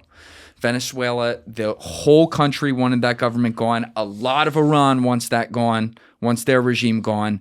But this is a stronger, more tightly held regime with way bigger alliances than Venezuela, way bigger cultural, technical alliances than Venezuela. You're talking about the middle of the Arab world. And once again, it's a situation where you have the Israeli government, who is legitimately concerned about Iran, and I understand that, trying to get us to clean up their problems over there when Iran objectively, no offense to them, poses no fucking threat to us. That is just a fact. Now, Huckabee may have just thrown a fucking big wrench in the timing of this thing, because John reported that on Friday, the same day the Tucker interview comes out. And Huckabee's like, yeah, first of all, fucking guy can't even say the word Israel. He's like, Israel. I mean, he is fucking, that guy is so retarded. But like, this idiot, and that is what he is. He is a stone cold moron. Comes out and goes, yeah, I think it'd be perfectly fine if Israel, controlled it all. Yeah. Well, yeah, that's not going to cause a fucking problem. They're talking about getting pieces of, taking the Smotrich line and getting pieces of Saudi Arabia. Yeah, they're not going to have an issue with that at all. It's like, I swear to God, man, we're being run by complete retards. And the last administration was a dead guy. It's just, it just feels like the Kardashians, but now it's the White House. Yeah, I mean, this Iran situation is really. Did you see our video? It didn't do well. We put it out last week because we thought there was about to be war in Iran last week, and we put out this video about the Iranians in LA. We went and interviewed them on the YouTube. Yeah. And if there is war, I think the video will get picked up by the algorithm. But probably. It was just interviewing the Iranian community in LA. We say in the video, like, it's impossible to know how representative they are of Iranians in Iran, right? But they are, dude. It was wild. Whatever, like, we went thinking it'd be like a Muslim immigrant group in America, like going to Dearborn or like, Sugar Land. Dude, it is literally it is so far the opposite. Not only are they like not Islamic, they are the most anti-Islamic people I have ever met. We have it in this video. Dude, they have stuff. They have these Arabic words. One guy has the Arabic word for non-believer tattooed on his arm. Can we play some of this, Steve? We get some volume on it. All right, let's pump this. All right, so this is out in L.A. Yeah, LA, Irvine, and LA. Southern California. Amid the crisis in Iran, we went to understand what they were like. How would you describe the Iranian community in the LA area? The American dream. We are the most successful immigrants in the United States. We have a tremendous force going on, just like we did in Venezuela. So before school, you guys would line up and chant "Death to America." Well, Middle Eastern immigrants are stereotyped as being religious and anti-American. Malcolm X said, "We live in one of the rottenest countries that has ever existed on this earth." We found the opposite in Irvine, an hour south of LA, where our journey started.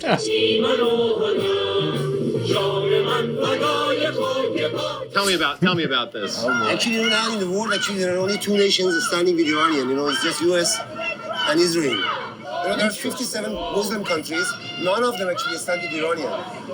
So it's only this flag that is standing with Iran. So we have to respect. Yeah? Original Iranian flag, before this Islamic revolution, radical Islamic revolution, 1,400 years ago.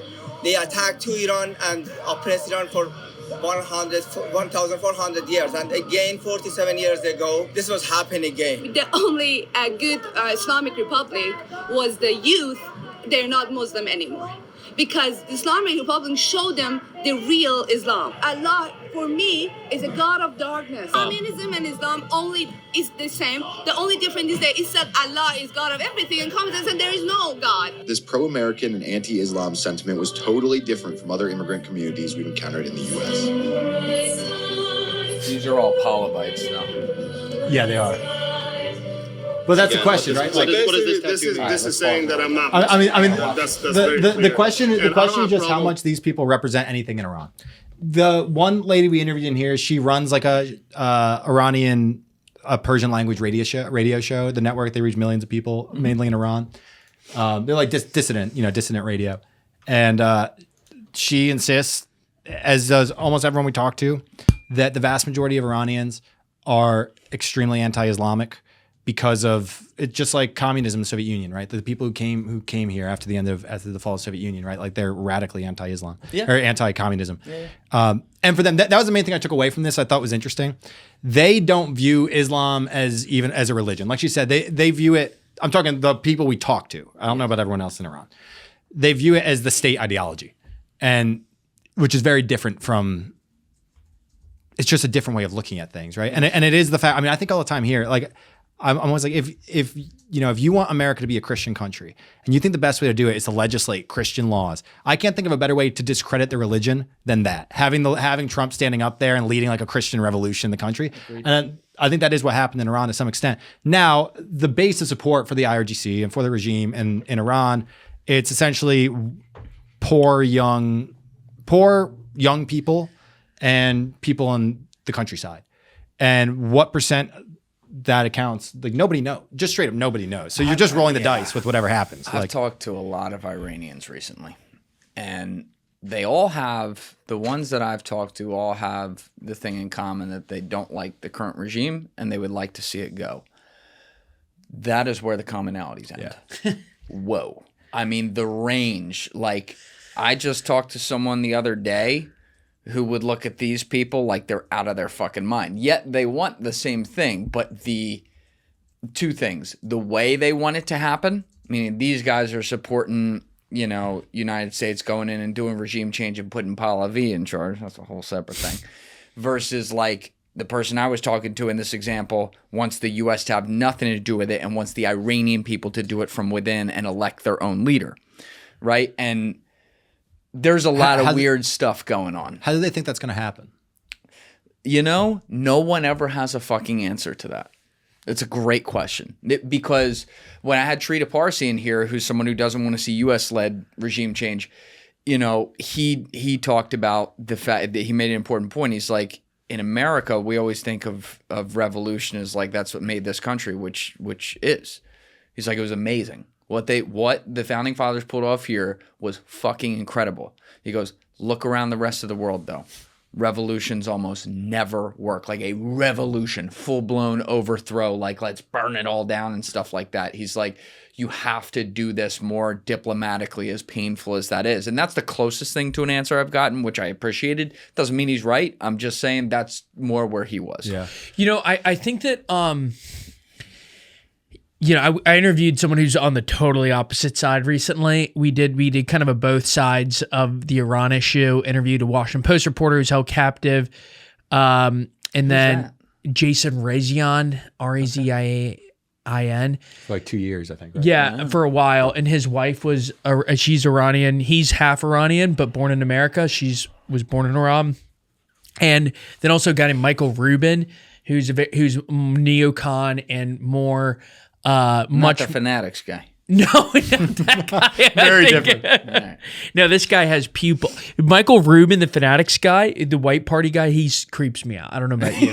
That guy creeps me out. Like he's weird vibe from him. Anyway, side note, this Michael Rubin though, he did make some compelling. He's like, there will be no boots on the ground. And I mean, I will say this. I think one good point from the more pro regime, maybe not even regime change, but let's just say the more, you know what group I'm talking about, like more pro-Israel, very anti, Islamic Republic.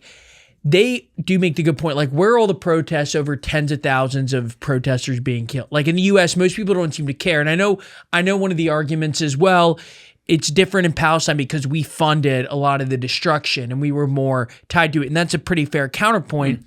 With that said, I do think we have more of a connection to Iran, enough of a connection of Iran for that to elicit more outrage than it has. Like, I'm surprised that the degree of the sort of punishment from the Iran government has been just so stunning, and it's gotten so little attention in the U.S. Like, it is crazy. I'm not arguing for regime change, but I'm just saying I do think people can sort of like, be sort of not whitewash the Iranian regime, but that they also don't know exactly what they're dealing with. That's one of my views. You should be able to hold multiple thoughts at the same time. Totally. I know that's an original idea. The Iranian regime fucking sucks. They're terrible. They kill their own people. They don't allow free speech effectively when you speak out hardcore against them or try to be a dissident against them. They are aggressive when you're talking about the IRGC around the world with dissidents and stuff. We've seen that on our own soil. Yep. They're terrible. They can get fucked. It's not that simple, though. Yeah. Yeah. You can't. This is not going to be like go in there for 28 minutes, use some fucking hypersonic missiles and call it a day. Totally. Well, the thing that's animating Trump right now, based on all the reporting, is the fact that when they killed Soleimani, there was no real retaliation. Last June, really not consequential retaliation. Pulling out the Iran deal, no real retaliation. And it's like, you got to wonder why the Iranians did this. Like, just like IR 101 is deterrence. If you do not have deterrence, people will take advantage of you. And the Iranians have lost all form of deterrence right now. You're right. So it's like just like any kind of like international relations theorist would be like, yeah, well, obviously Trump's going to go to war. Like, with the slight exception of Soleimani, which was a direct attack on basically like their key guy at the time. I remember that, and that was like, ooh. Yeah. And I've cited that before. What did Iran do? Nothing. Right? Well, they bombed the one base in Iraq where my friend was. It got concussion. Wow. Right, I'm sorry that your friend got a concussion, but yes. No, I was just saying. That's effectively in the grand scheme nice, of life. Julian. No, I'm kidding. They did. Yeah, listen, don't turn the lights on too high. But scumbag. Steve called you scumbag, you piece of shit. Classic Julian. No, I guess my point, because you're like, brilliant point, Max. Iran's not a great regime. My point there is, I do think that there is this weird current of thought, especially among, I would say, leftists in America, young leftists, the Zoranite types, and then also young sort of Fuentes conservatives. They're maybe not even conservatives, but more right wing young people, where there's this sort of like global relativism, where they're like, the regimes that we think are evil are actually good and misunderstood, and they're only evil because you've been propagandized to believe they're bullshit. Evil. Yeah. And then that pretty much from our perspective, it's the classic people who are like, did you know the founding fathers were considered terrorists? And they're kind of like, therefore you misunderstand all rebel. But if you look at objective, like, people do this all the time, where they whitewash certain global leaders and they're like, well, you've grown up in the American imperial system, and therefore you view. That's just not true. I mean, look at how they handle protests. Look at how we handle protests. Look at how America handles dissent. I promise I'm not sent from whatever that whatever foundation Tucker's dad ran that was like worked with the CIA, and it was like, was it Voice of America? I think maybe Voice of America. I'm not from Voice of America being like, we're good, but it's the truth is, that just pisses me off, because I do think I know. Are we connecting dots here? But I do. All I know is he spoke fucking Pashtun before he took this job. So I don't know. I know, it is hilarious. This stuff just becomes political. Everyone sees the stuff through their own political lens, right? Yeah. And obviously we should see it through the lens of American interests, but we shouldn't see it through like left-right lens. And like, if you want to look at Iran and be like, well, Trump is against them and Israel is against them and I'm against them, so therefore I am pro-Iran. Like, it's just stupid. Like, it's just stupid. But it's like, the question is, what is good for American interests? What is good for the world, and our role in it? Like, and that's it. And like that's it. Remove all the players. Remove your opinions about them. Treat it like a robot. 3 things. Iran regime, bad. Propaganda of Iran regime might even make them seem somehow worse than they are. That's possible. Yeah. But they're very bad. And I've said this forever. I'd love to see their people overthrow them. Number 3, in a war with Iran to overthrow them, do I think we would do it? And do I think in the short term we'd be victorious in that way? Yes. Do I think it'd be the biggest disaster since the Iraq War, though? Yes. Because what you're going to do is you're going to go in there. It's going to take way longer than you think, too. This is not a 28-minute fucking invasion. Get the guy, take him to Brooklyn, and call it a day. That's not how this goes. You are going to give them what they want, which is effectively the last stand of the regime. They are going to kill a lot of our guys, so we're going to be bringing home fucking draped coffins again, which is not good for American morale and totally unfair and not worth the fucking struggle right here. And then what the fuck do you do in the aftermath? How good are we at rebuilding nations since fucking Japan and Germany in World War II? Not very fucking good. How good are we at handling the aftermath of like situations where people are like, yay, liberators, and then a year later they're like, yo, fuck these guys? Well, the other like honest consequence of what could happen in Iran is that Iran could break apart. I mean, only 60 or 55% of Iran is Persian. It's like the rest, you have like, you know, Azeris, Baloch, Arabs, you have all these different groups. Who knows? I mean, just who knows? I mean, look, the fact is, if Trump goes ahead and does this, which for one thing, I was reading an analysis this morning about how Trump has backed himself into a corner on this, which is I think is pretty accurate. Who wrote that? It was someone in I think it's Council of Foreign Relations or Brookings. It was one of those things. They're getting quoted. I think it was a Financial Times article, and they were, essentially the analysis, like by threatening them, demanding that they negotiate, sending this maximum pressure thing to demand that they negotiate. They don't negotiate. Then Trump ends up with 2 aircraft carriers next to Iran. Yes. Having given all these ultimatums, you have to act. And like, I'm not saying, you know, from my own opinion, right? I'm saying from like the IR perspective of it and whatever. Like that is like Trump now is like, regardless of what he thinks, regardless of what he wants, he has put so much pressure on himself to do something. Yes. And like, that's where you can trip yourself into a war, you know, like it's definitely possible Trump thought they were going to come to the table. And this goes back to the point from before though. I mean, think about their mindset. They do not care. The people in charge in Iran are like, fuck it, we'll burn it down. Like that's their mindset. Like, yes, like that's what, but this right. leads back to like the Middle Eastern, like people with very different psyches. That's right. Like, I mean, imagine they're like Trump's gonna do it. Like Trump. Yeah. I mean, I think Trump's gonna do it, and like they're like, whatever. This is the difference too. Do you remember Obama's red line comment about Syria? Yeah. The chemical. Fucking dumbass comment. All right. Barack Obama's foreign policy was putrid for the most part. What I respect about the aftermath of that is he made this absolutely insane comment where he publicly married himself at a time where we're trying to pull out of wars, married himself to having to declare war on Syria by saying, if you guys do this with the chemical weapons, that's a red line, we're going to come in. So then they're like, well, okay, we're going to fucking do it. They did it, and he was pissed. Like his pride was hit. Yeah. And he could have launched some strikes that are not declaring war, meaning he could have done it without Congress. Yeah. But he was so pissed off that he backed off and said, you know what?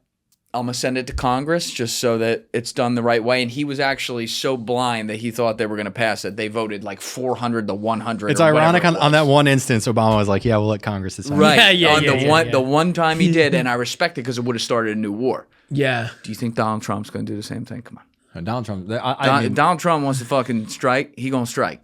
Like this is an alpha dog. I do think there's a misconception here though. Everyone talks about Israel, and obviously Israel is the most influence, let's say, in the U.S. in terms of like Middle Eastern countries. But it's not just Israel that wants Iran out. I mean, again, in Lebanon, like they view Iran as holding their country hostage. The people who are the people who are anti-Hezbollah in Iran, which is to say most people, dude, they hate Iran. Sunnis across the Middle East despise Iran. Yes. Not just the governments, but the main thing, dude, Iran came in and backed up Bashar al-Assad while he massacred hundreds of thousands of his own people. Yeah, like, these are bad guys. Saudi Arabia against, right? Huh? Saudi Arabia against. Saudi Arabia, I think, is kind of a coin flip. No one really knows. But like in terms of like the average person, I mean, like this is something that comes up time and again in conversations we have with Muslims in America. Dude, the Syrian civil war, Iran and Hezbollah's support of Assad alienated a huge number of just everyday Sunnis against Iran, against Shia. And it's just more nuanced. There's 2 levels to this. I mean, already the whole Middle East is repositioning itself right now as though Iran is already irrelevant. And like, you know, for forever you had Sunni versus Shia. Not forever, but you know, for a while you had Sunni versus Shia, and those are the 2 main axes really since 1979. And now it's repositioning where you're having the kind of secular versus the Islamists, the Muslim Brotherhood, whatever, right. Turkey, Qatar, versus UAE, Egypt. You're having this whole new carving up of the Middle East happening. They're already, it's that quick since June, and really since October 7th, when everyone kind of saw Israel, what was going to happen with Iran and Hezbollah and whatever. The Middle East is totally different from how it was before. Yes. It's changing already. You see it in Sudan, you see it in Libya, you see it in Yemen, you see it in Syria. All these countries, it's like they're being torn between these two new axes that have developed. Something I haven't seen really anyone talk about it. But again, you go to Lebanon, you go to Israel, you go to Egypt. Everyone, this Egypt, they don't really talk politics. But if someone will talk politics, this is the situation right now, because it's like Iran forever. It's like you had one Sunni Shia, and now Shia is not really relevant. Sunni, what are they going to do? Sunni versus Sunni, and Turkey wants to recreate their own Ottoman Empire in a way. Turkey, we forget about it all the time. Yeah, Turkey, we sleep on Turkey a lot. We sleep on Turkey a lot. Yeah. And also another funny thing to me, like, dude, a lot of this stuff. I remember when Bashar al-Assad fell, and I remember listening to Tim Dillon at the time, and Tim Dillon was like, "Oh, clearly this is Israel and whatever." Dude, Israel does not like. For Israel having Bashar al-Assad there, it was quiet. They had their little proxies in that part of Syria. Dude, now it's Turkey. I mean, Shiraz is Turkey's guy. And now you have him trying to seize all of Syria. That's a problem for Israel. I mean, that's why Israel moved in there immediately after Bashar al-Assad fell, and they took over that portion of southern Syria. But now you're ending up with a situation where you're having, for the first time in over a decade, you're going to have an actual Syrian government controlling the whole country. Like, that's like the threat. Like, there's just all these different things. Now you have the UAE, you have Israel supporting like the Druze and the Kurds in Syria. You got the fucking Kurds down there, bro. Who are getting totally shafted right now. I mean, they're just, but I mean, it's a full-blown war in parts of Syria right now that's not even being talked about. Obviously Sudan, right. Libya, all these places, they're being carved up along new lines because already Iran is kind of fading from the picture. That's right. God, what a fucking mess, bro. Oh my God. We have officially pissed off everybody today. I love that. Dude, we've gone off. And speaking of pissed off, I do need to take a leak real quick. All right, yeah. We'll be right back. Thank you. And we're going to get into some Epstein stuff when we get back. I just have one more question about Hezbollah, and then we'll go there. Remember it. Well, we just had a little podcast in the middle of the podcast right there, but we're back on air now. Before we get to the late, not great at all, J.E. Yeah. I did want to come back to one thing regarding Hezbollah, because you actually were on the ground speaking with what's left of them post-pager attack and all that. You talked about this from both sides of the equation, speaking with people there and then speaking with Israelis and speaking with the rank and file regular people and then speaking with the rank and file people in Israel. When you were talking with the Hezbollah guys, were you like, oh shit, I'm with a terrorist right now? Or were you kind of like, all right, this is more complicated than I thought? I mean, it's hard. The people I was with from Hezbollah, like that I met, that was interviewing, were not, they're not the militant Hezbollah members, right? Like Hezbollah, you got two things. You have the political party, then you have the armed, I mean, you have way more than two things. In Lebanon, you have Hezbollah grocery stores, you have Hezbollah banks, you have, Hezbollah everything. I mean, it is a country within a country. So it's like, does the person who works the desk at the Hezbollah grocery store, like, are they a terrorist? Israel will probably say yes. I think that most people would say no. So it's like, yeah, we're sitting there. You're not like, it's not like ISIS. Right. It's not like going into Hezbollah territory is not like going into ISIS territory. It is night and day different. Now, the thing in Hezbollah territory is you will disappear if they don't want you there. And you just gotta hope that they don't care that you're there. But you'll go away. We spoke to a Shia woman who had become anti-Hezbollah from a family of staunch Hezbollah supporters. Everyone in her life pro-Hezbollah. She grew up in a Hezbollah area. And essentially, she was like, "You guys didn't have any problems? Like, you were in there with the camera?" And she's like, "Yeah." We're like, "Yeah." And she's like, "No problems?" I was like, "No." I was like, "What would a problem be?" I was like, "Would they detain us?" And she goes, "If you're lucky." And I'm like, "If we're not lucky?" And she goes, "You disappear." That's just how it is. Now, they went last year. The last time I think journalists were killed or shot by them or disappeared, whatever, and during the war, a couple European journalists, I think they were Belgian, were taking a video of a Hezbollah building that had been bombed by Israel, and they're just there with the cameras doing it, and they were kidnapped and shot, not killed, but shot, and then left on the side of the road. And I mean, they survived, but wow, glad they survived. Yeah, But it's Dude, it's different. They're paranoid. The worst what you don't want is to be labeled a spy. You know, you don't want like that is like the worst thing that can possibly happen to you in Lebanon is being labeled a spy. Don't tell them you worked at the American Enterprise. Yeah. Yeah. I mean, it's freaky, but like what the guy said. The guy had a great line who he interviewed, and he was like, he was like, so I'm paraphrasing, but he's like, this is my destiny. He goes, it is my destiny to resist. And if I die, it is my fate. It was like that's how he saw the world. And it's like, but again, the Hezbollah people have a resistance mentality. I mean, it's like the ideology. It's not like it's not like ISIS. If you'd say ISIS has like a radical Islamist ideology, that's not Hezbollah's thing. Hezbollah's thing, it's a resistance mentality. It's a mix of left wing. It's a mix. It's kind of like a left wing populist religious military thing. And this is what Iran has created. This is like it comes from this Iranian thing. And you got to also remember in Lebanon, the Shia, until Hezbollah came, the Shia were like the forgotten. They were the peasants. They were the poorest people. You had Christians and Sunnis who were like traders, merchants, like whatever. And then the Shia were the peasants. And then Iran, they started to mobilize under a group called Amal back in the Civil War. And then Iran comes in and organizes them and says, we're going to make you guys powerful. And they start giving them guns, set up the training camps, the IRGC, all that stuff. And then they emerge.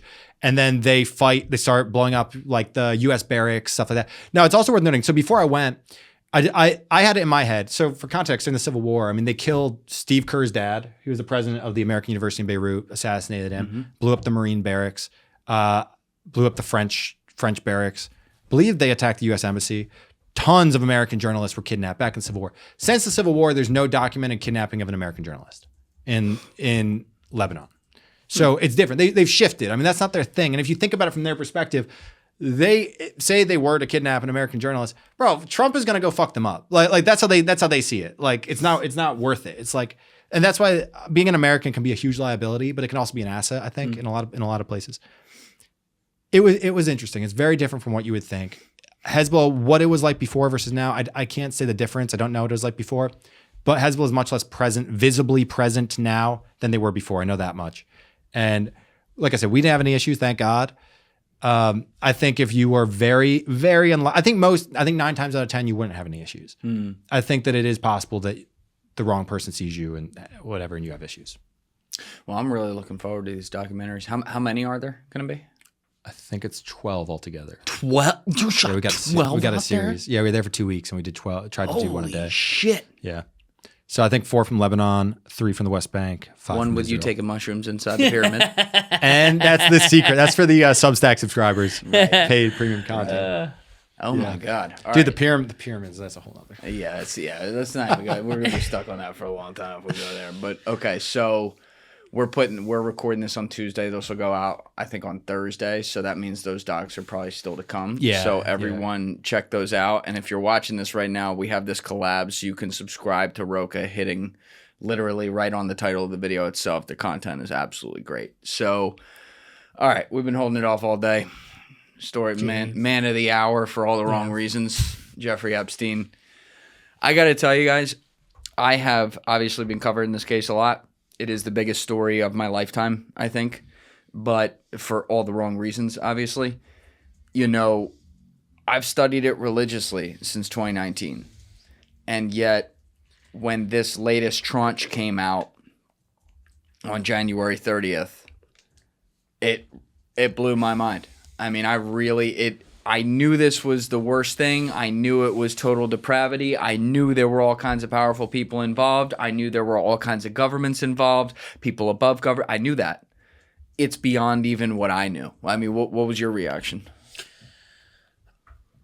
I think that the first thing that surprised me was the breadth of it, kind of what you're referencing, where you have everyone from Peter Attia to, all kinds of diplomats, all kinds of businessmen, all kinds of elites involved in one way or another. And it was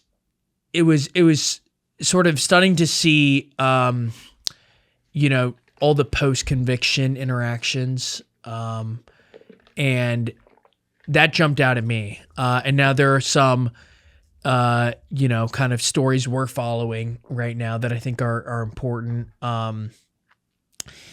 in terms of the Bannon relationship.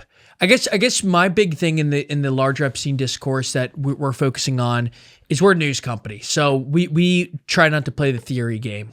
Some people have to, and we think that's an important role. Our role is to focus on the substance. And if I may, I think that it's important for people who really care about this issue to not let the crazies derail it, because I think there have been some crazy theories that have gained a lot of traction, and you look at them, it doesn't take a lot of research on justice.gov to see how wrong or misleading or weak some theories are that I think are getting a lot of attention. What are those theories too?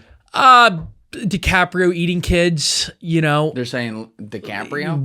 Viral tweet, tens of thousands of likes. I think cannibalism in general is weak from the latest files. I get that, the reference to the cannibal, and that, there was testimony from one guy who himself seemed a little deranged in his post-Epstein death, where he claimed there was cannibalism. I think that one's pretty weak. I think there are a lot of kind of red herrings that are popping up.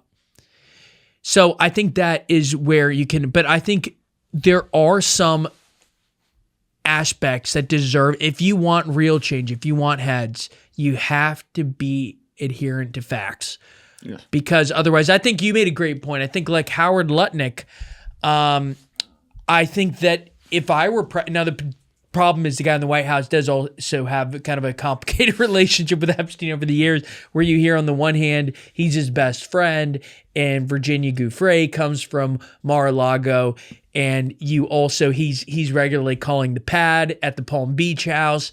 And then you also have him reporting the crimes to the sheriff, and you also have him talking to journalists, and you also have him sort of, and in another sense, kind of being one of Epstein's biggest rivals.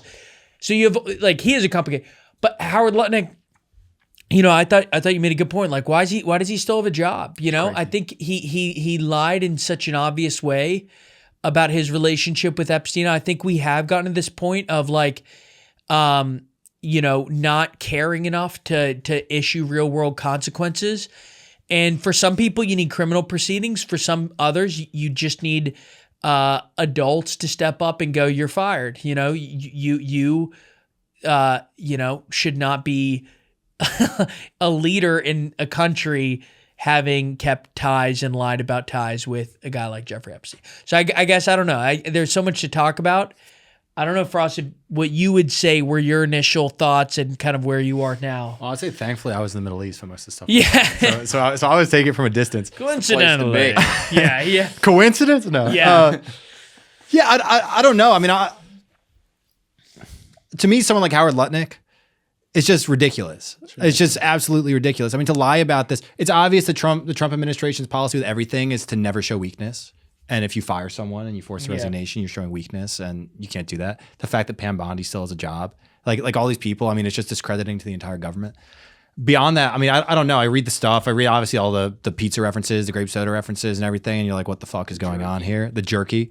But I don't know. I mean, that's like, I've read it. I've read the emails. I've read the stuff that our writer, Max Hudgens, has put up a bunch of stuff that's been really good. But beyond that, I don't have like a comprehensive theory of it. So... let me ask you. Yeah. So like the jerky thing, we've read the same emails. Like I read that and I'm like, okay, this is really weird. Yes. I don't know how to go beyond that. Cause I'm like, yeah, it's possible they're cannibals. That also seems like quite a large jump. So that's kind of where I am. I'm like, well, I don't know. Well, this is exactly what I was going to reply to with what you were saying, Toey, is that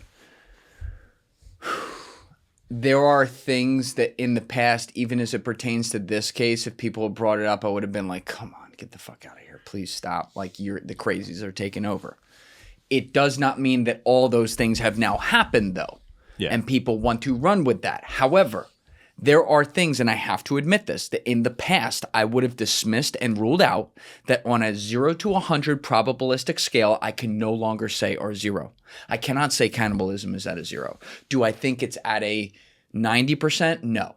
That's where I'm with you. I think the people are like, or the people are like 100% this happened. I'm like, I need more. Yeah.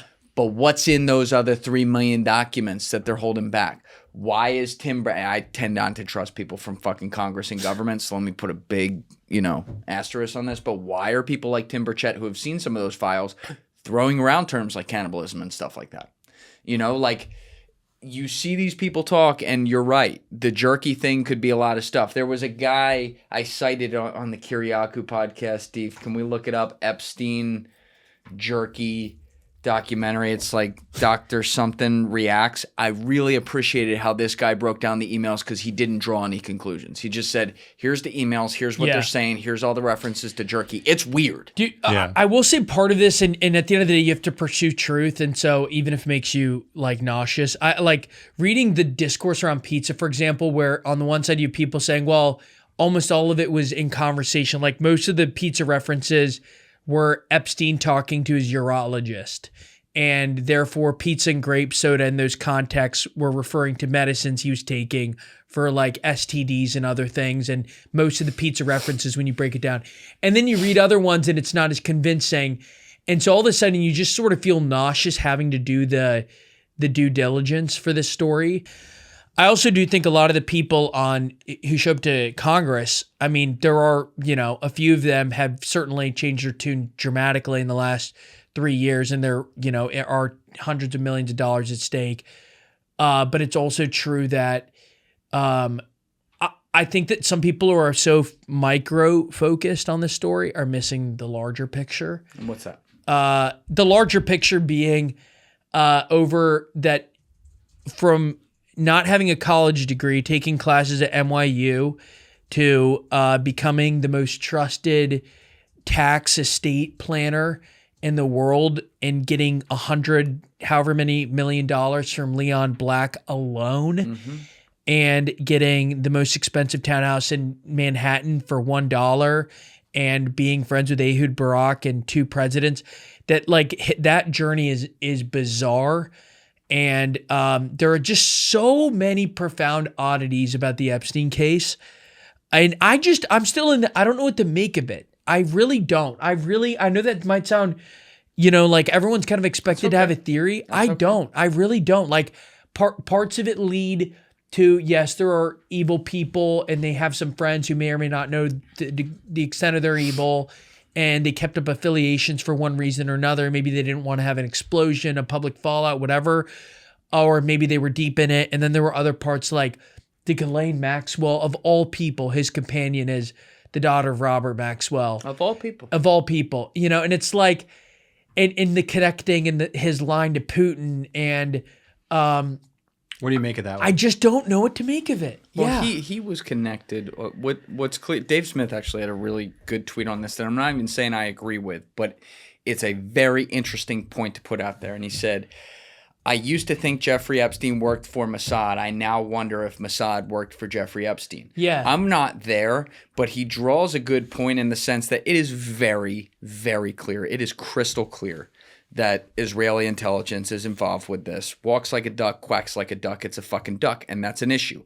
It is also clear to me now that our intelligence is involved with it too. That was already clear to me, but it's more than I thought. And it is also clear to me that this guy was a peddler like a Robert Maxwell, who peddled intelligence, we know, to multiple different intelligence agencies around the world. I have no doubt that Jeffrey Epstein did things like that. That's why I think Tucker is really spot on about this, about a super government where he's like, you elect people, but they work for people who are fixers who work for the real people. And Jeffrey Epstein is the fixer who works for the real people. But why do you think, Robert Maxwell had ties to Soviet intelligence, UK intelligence, Israeli intelligence, American intelligence, right?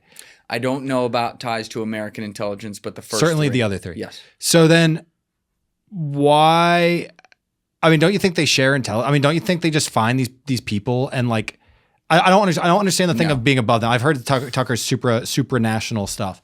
I don't really get that compared to, they've got a guy who shares them information and they all identified the same guy. And on the Supra, I know there's always that clip of like the guy on Patrick Bet David who said, "Who are the most powerful people in the world?" and you don't know them. I'm like, I get how that's catchy.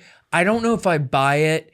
And I also think that if you assume that a lot of things about our world don't make perfect sense, it's also true that the Jeffrey Epstein story needs explanation and there were a lot of bizarre, but like there are just so many public dissenters. You'd think that they'd be a little better at weeding them out or at least controlling the system more. I'm saying if there were a super government, what was that? Public dissenters. Just people like, would Tucker be able to speak the way he does if there were this all-powerful Okay, so here's the difference.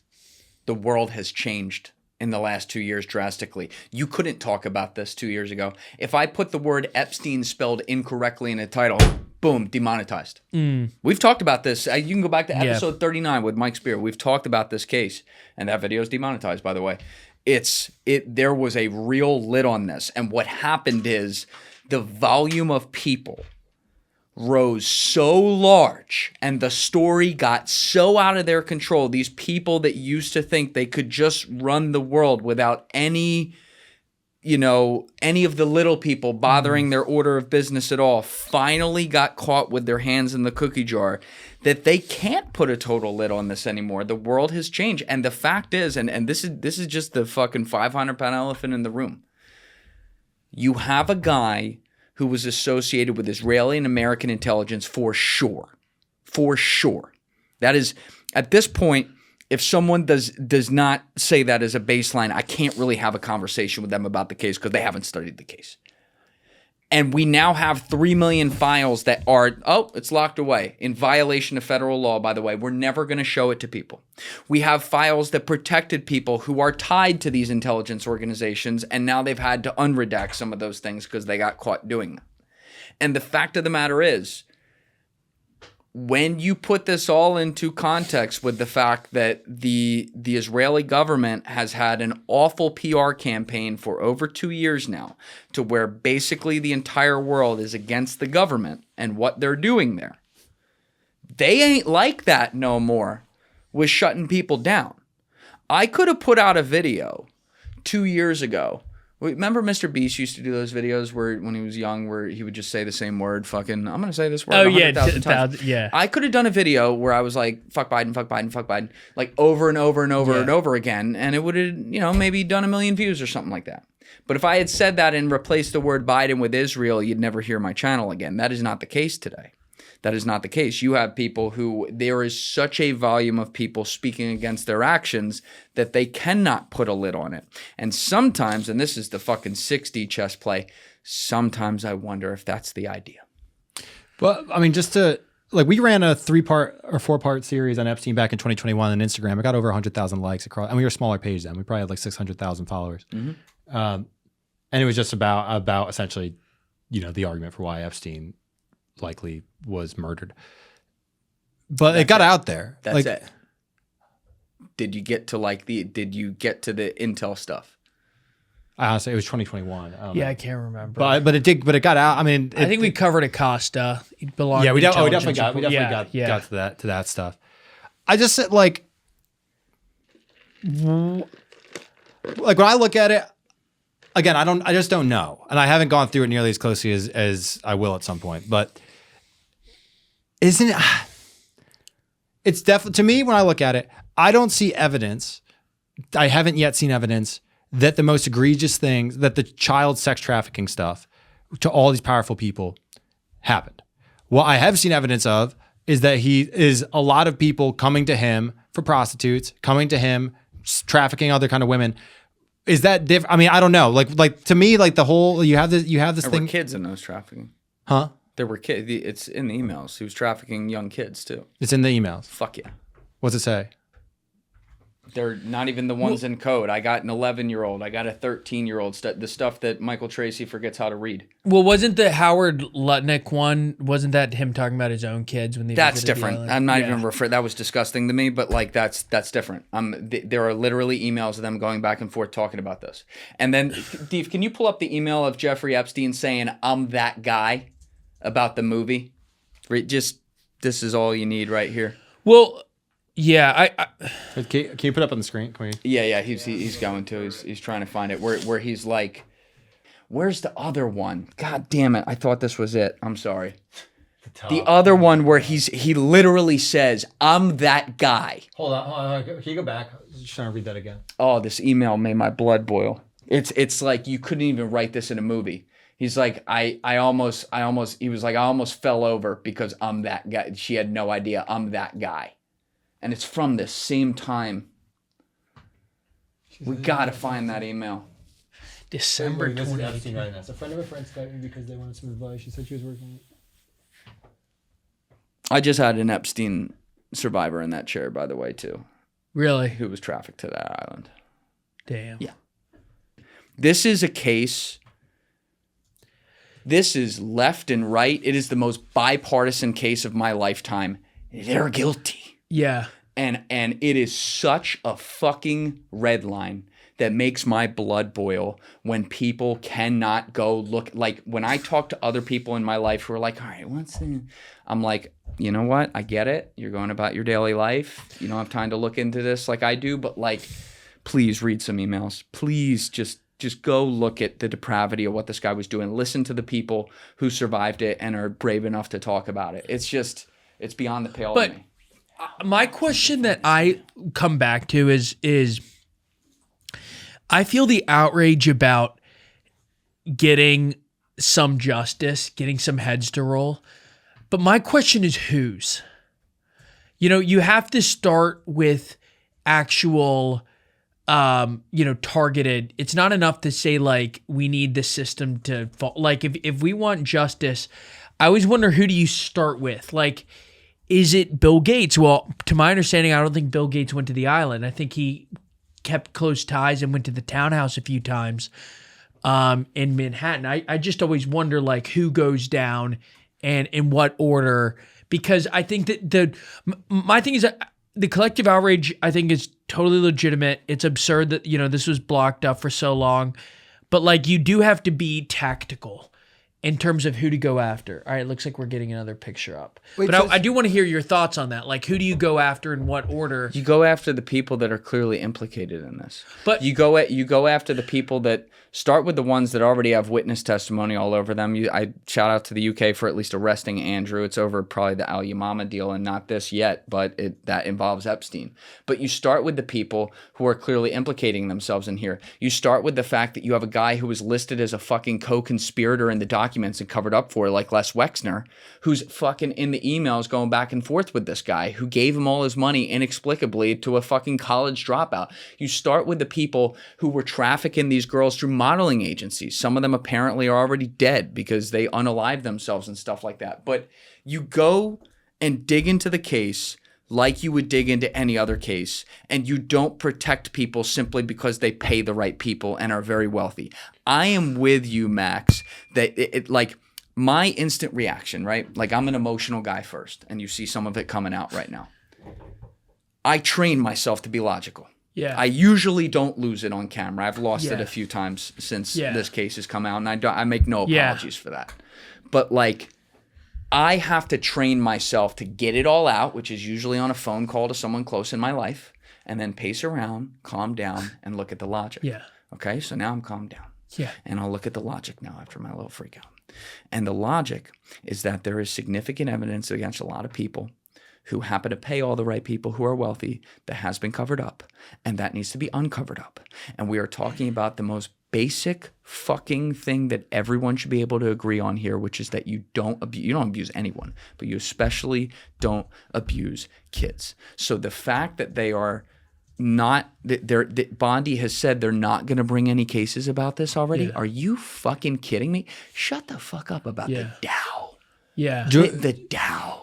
Julian, is he pulling up the one about the kids? So this is essentially my understanding of this. So like the way I've understand it, like the stuff that I've seen and I look at it, I'm just like, okay, what I understand from what I've read and what makes sense to me. Jeffrey Epstein was trafficking women. I'm not saying that, whatever. Just like if I go through these, because I hadn't seen this one, but I've seen other ones. He's trafficking women to other powerful people, and you have these people like the Emirati guy, who's I think they're going to Istanbul and saying, can you bring me some girls here? Like it's very obvious, like what's going on there. The kids thing, that's where I look at it and I'm like, I just haven't seen the stuff. I'm not saying it's not there, and the stuff I've gone through, I haven't seen that part of it substantiated. I'm not saying Jeffrey Epstein himself. I mean, he literally went to prison for soliciting a child prostitute, right? Child prostitute, raping a kid.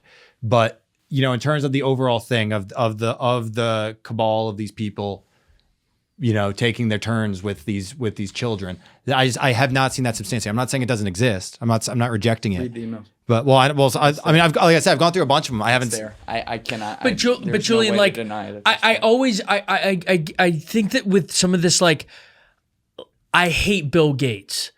I would beg you to look for a news company too that has hit AI. I think hard, like, has given it the scrutiny it deserves, and all these companies making fortunes and all the leaders behind them. And the tech world, I'm deeply skeptical of. I'm shocked it doesn't get more coverage. There's part of me that wonders if Khanna, who represents Silicon Valley, isn't pushing this issue so aggressively, partly because it's a huge distraction. Elon Musk begging for the file release when he's in them in an embarrassing and stunning fashion, and yet he still wants discourse to be Epstein focused. Like, there's part of me that wonders what their angle is in all this.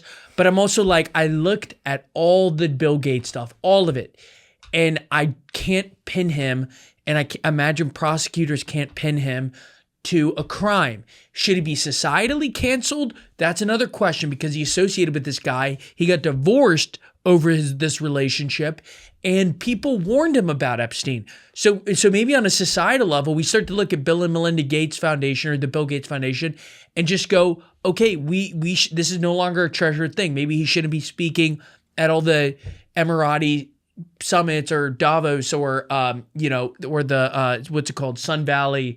Maybe he shouldn't be speaking at all these.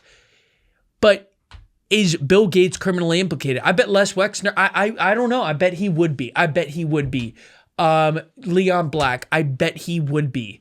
JP Morgan, I'd like to see more there. I mean, they paid up a big settlement. I think it's like $290 or something, $230 or whatever. But I do want to see more investigations. I guess I'd like to, I don't know, see more. And I don't trust Pam Bondi to do it. But I would like to see some more criminal proceedings, but it's got to start somewhere.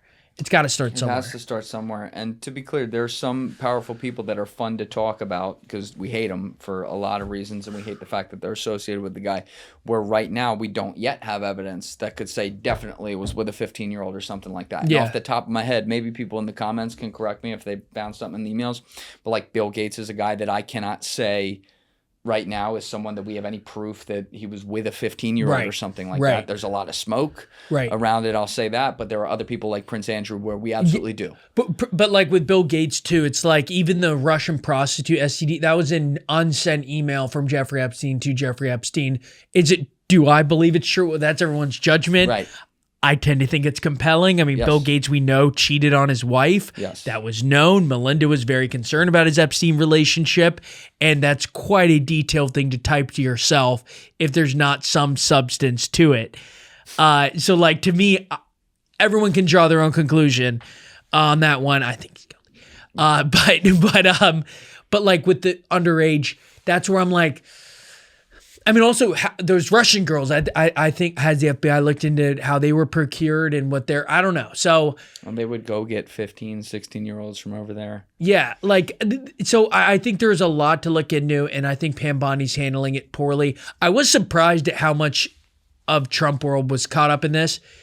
And it made me almost trust the DOJ a touch more, in that they were willing to, and like, Howard Lutnick would have, probably given his life for all that to not come out, and Elon as well.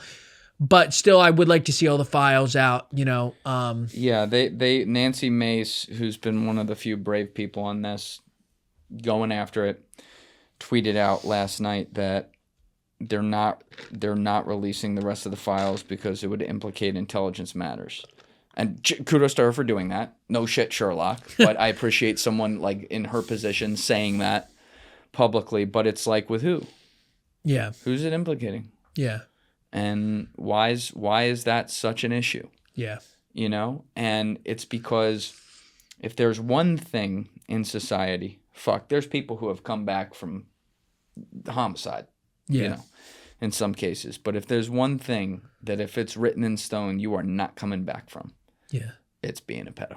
Yeah. It is the ultimate, as it should be. It's the ultimate scarlet letter on all of these people. Yeah. And so, you know, sometimes do we try people on the court of public opinion before we have facts? For sure.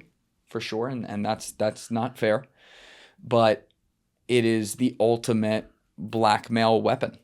And by the way, and this is a conversation that, you know, especially right now, people don't want to have because they just want to burn everything down. And I get that.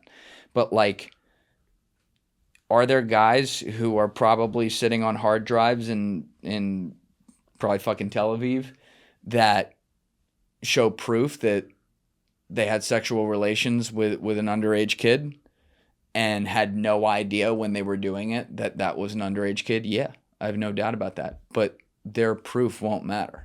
They're still going to be, if it ever came out, they're still going to be labeled that way. And there are so many ways to get people with this. And this guy, you are talking about a guy like in Jeffrey Epstein, obviously a sick, sadistic individual. But it is very clear to me from all the accounts we've heard of him, and you know, I just had one of them in here personally, he was a masterclass manipulator. He knew how to be like a parasite on your desires and your biggest weaknesses, your biggest touch points, and just attack them. And so we've seen what he can do to so many people, and it's like the rabbit got out of the hat at some point, and these agencies decided, oh my God, we can never let anyone else know about it. And now people know. And I think it's listen, there are enough people who are totally uninformed on this, who haven't kept up with it, which is what the government is counting on to make this go away while they distract us with fucking wars in Iran and all that. There are enough people that if things don't happen soon, sadly, cynically, this will drift off and nothing will happen. If that is not the case, though, and a bunch of people keep their voice loud and proud about this and say, we're not letting this go, this is a civilizational threat of a story. And this is the point I wanted to make to give you guys a chance to bite this off. But like, as much as my emotional reaction is like, burn it all down, I know that ends really badly. If you burn down all of Western civilization overnight because you've decided that a bunch of people are satanic pedophiles and therefore everyone is, well, the world as we know it ends. Instead, the harder thing to do, but the right way to go about this, is imagine the greatest, biggest, most historical mansion you've ever seen in your life, like from the Roman times, and it's sprawling, and it's got 1 million rooms in it. And you know that a bunch of those rooms are filled with asbestos and termites and cockroaches. And they got to go. The easy thing, looking at the task in front of you, is to be like, I know it's a story, just burn it all down and we'll figure it out later. That's the easy thing to do. The harder thing to do is to put on a hazmat suit and go room by room, one by one, and clean it out. That's what we got to do. Julian, what about, all the people who aren't implicated? Like in that worldview, right. That's to say that, you have the entirety of the elite, but it's not the entirety of the elite. That's right. Let's look at the Bush administration. For everything George Bush did wrong, George Bush's name isn't in there, is it? Bro, he bombed brown people for the love of the game. Yeah. Well, but sure, but like that. But I'm not talking about that. But just like his name's not there, right? Or Obama's name isn't there, and like that's right. There's a huge number of people who aren't there, which is to say, okay, then what's the if there is a so for me, like, look, I guess I struggle to put together the coherent narrative. Because if the coherent narrative is everybody's compromised, the idea here was to compromise everybody with power. Well, there's a lot of people who aren't. So you're making my point. This is what I'm saying. What? That you got to go after those ones who are. That's right. Yeah, you have to go room by room. But I guess find the rooms that actually have asbestos. But how does that? Because if there's two ways of looking at this. One is that Jeffrey Epstein is essentially a rogue individual who loved being at the center of the social circle. He was peddling women to all these people or girls or whatever it is.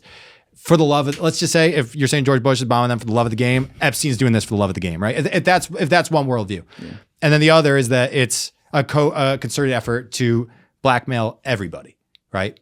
And yet, most powerful people are not implicated. I mean, there are legions of super, super, super powerful people. I talk about Jamie Dimon, right? Talk about there's all these people who shaped the world in many ways who aren't involved here. Jamie Dimon is implicated. I was going to say JP Morgan. It's a bad example. But JP, yes, true, yeah. Okay, sure, but whoever. I mean, whoever. Lots who aren't. Yes. So how does that? Just like I'm not saying this like whatever, but how does that, like in your view? How do you explain all the people who aren't implicated? Yes, you're making my point. This is what I'm saying. We are seeing so many powerful, huge names across culture, across different levels of society, be it politics, be it banking, be it tech, be it international diplomacy, whatever it may be, who are implicated. And the easy, angry response to that is to be like, therefore all of them. I'll give you another example on this. On November 22nd, 1963, the United States government whacked a sitting president. That's a fact. Let's say there was 100,000 people working at CIA and Pentagon at the time. You think it's reasonable to say 99,985 of them had no idea that was going to happen? I would say yes. Okay. Meaning like it was a small group of people, a little cabal, if you will, that decide to make that decision. Yeah. Therefore, and there's a lot of other things CIA has done very wrong, but that's a long conversation. But if we're just looking at this issue, does that mean that you should therefore the next day bulldoze CIA and bulldoze the Pentagon and not have them there? No. Exactly. This is my point, and you're making the same point as me. We are in agreement. I want to go room by room and find the people who actually are guilty. But my point, just because I'm not a big, I think Tucker is, I don't trust him in many areas. I think that, first of all, he himself, I mean, talk about he loves to analyze people and their incentives and their like sketchy background. I mean, talk about him. Like a frozen food heir whose dad ran the biggest propaganda foundation, got him his start in media, worked with the CIA for decades. Voice of America. Yeah, his dad, I mean, and like he remained very close with them. He goes up the ultra establishment route, calls out people who are pseudo-populists and dress like populists, even though they're of the elites. He's kind of done that reinvention. Some people say it's an authentic conversion.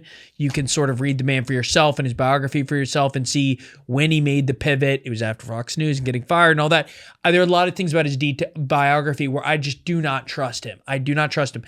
And I think he's bad faith in many ways. Doesn't mean everything he says is wrong. I think like a lot of people, he may cover things very well, and he's a smart guy. He's a very smart guy. He's a good writer, all that.